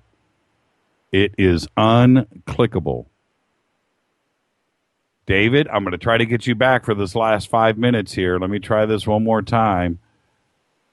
I got nothing. I got nothing on this computer. It is down, down, down. Wow. I have no clue. Let me try this. I'm going to do this here real quick. I'm going to do this. I'm going to do this. And I'm going to do a hard boot on the system in real time. 5 minutes. David, if you are listening, I'm going to do a hard boot. I have gray software. Gray software. Great show tonight, though. I do want to thank Micah Hanks earlier. David, I'm going to try to bring you back, and just give me a couple of minutes. Everybody, be patient. I am shocked. I have gray software, no color on the screen. I've never seen anything like it. Wow. Somebody didn't like what was being said. I'll say that. I mean, you know what? In the future, I'm going to listen to this show. Everybody out there is going to listen to this show, and I'm going to just say this. This is the strangest thing I have ever seen. All right. Hard boot. Here we go. You got to love solid-state drives. They reboot quickly, and so you can see that took about 15 seconds. All right. I am waiting for one other thing to kick in. This is Bespoke Radio. Merry Christmas, everybody. I got to tell you, it was getting to that point. And I got to thank David, though. He is a very courageous guy, and his message is clear. Okay. All right. Let me see. I'm almost there. It's not gray anymore. Give me a minute. It's not gray. At least we can get David on maybe to say good night to everybody. This is bizarre. How's everybody doing? Which one of you guys works for the NSA and you just wanted the brakes put on? It must be it's got to be North Korea. Okay, let me see here. No, it's still not working. Absolutely bizarre. Right at the end of the show, too. All right, I'm going to give it one more second. David, I know you're listening to me. I am going to get this to happen. And it's happening over there. It's not happening here. I am still gray. Yeah. It ain't happening, folks. Wow. Okay, I'm going to try one other thing really quick, and I'll see if this works. Let me see. Let's go here. Let's go here. No, I got nothing. I got no software. So there you go. Merry Christmas, everybody. David, I'll say goodnight to everybody for you. I apologize. Something has happened. Something has crashed the system on the main Bad Dog computer, too. That's trippy. It is not working. It is simply gray software. No, I got nothing. For anybody. It just, nope, it's not working. Okay, enough of that. I had a great year this year. Now, next week, no matter what. Oh, say happy birthday to Debbie. Debbie, happy birthday. Yeah, I'm looking here. Calls are coming in. My software for the phone systems is down. It is down. So next week, Monday and Tuesday, we are definitely doing shows. New Year's Eve, we're out for New Year's Eve. New Year's Day, I know everybody would like to have a New Year's Eve show and stuff, but we're still working on that. So that's what's happening next week. But Monday and Tuesday, we will be here. Wednesday and Thursday, we don't know just yet. All right. So I'm just being straight. And it's only about friends and family and what we're doing here on a personal level. It has nothing to do with anything else. So, but as far as next week goes, definitely Monday and Tuesday. We'll do all of those announcements over the next couple of days. And that's about it. So with that, I got to say, Merry Christmas. I want everybody to be safe, have a great, happy, fun time. And I say it all the time, but I do mean this. Do everything that I would do. Everything. Just don't get arrested. And I mean that. All right? That's it. We are out of here. I want everybody to have a great night. Thank you, David Wilcock. Thank you, Micah Hanks. Great time. Sorry about the problems. I don't know what it is, but it is what it is. Stay tuned. Coming up next is Skywatchers Radio. Special thanks to Keith Rowland and Art Bell. Fade to Black's executive producers, Rita Kamarian. Shows produced by Hilton J. Palm and Mark D. Kovar. Thanks to LJ3, Renee, and Jonas. Announcers are Steve Harder, Gene Viteau, and Mark D. Kovar. Fady by Dale. Webmaster is Method. Music by Doug Aldrich. Intro by SpaceboyMusic.com. Fade to Black is produced by KJCR for the Dark Matter Radio Network. I'm your oh-so-humble host, Jimmy Church. Merry Christmas. Happy holidays, everybody. I'll be out there on Twitter over the next couple of days. Be safe. See ya.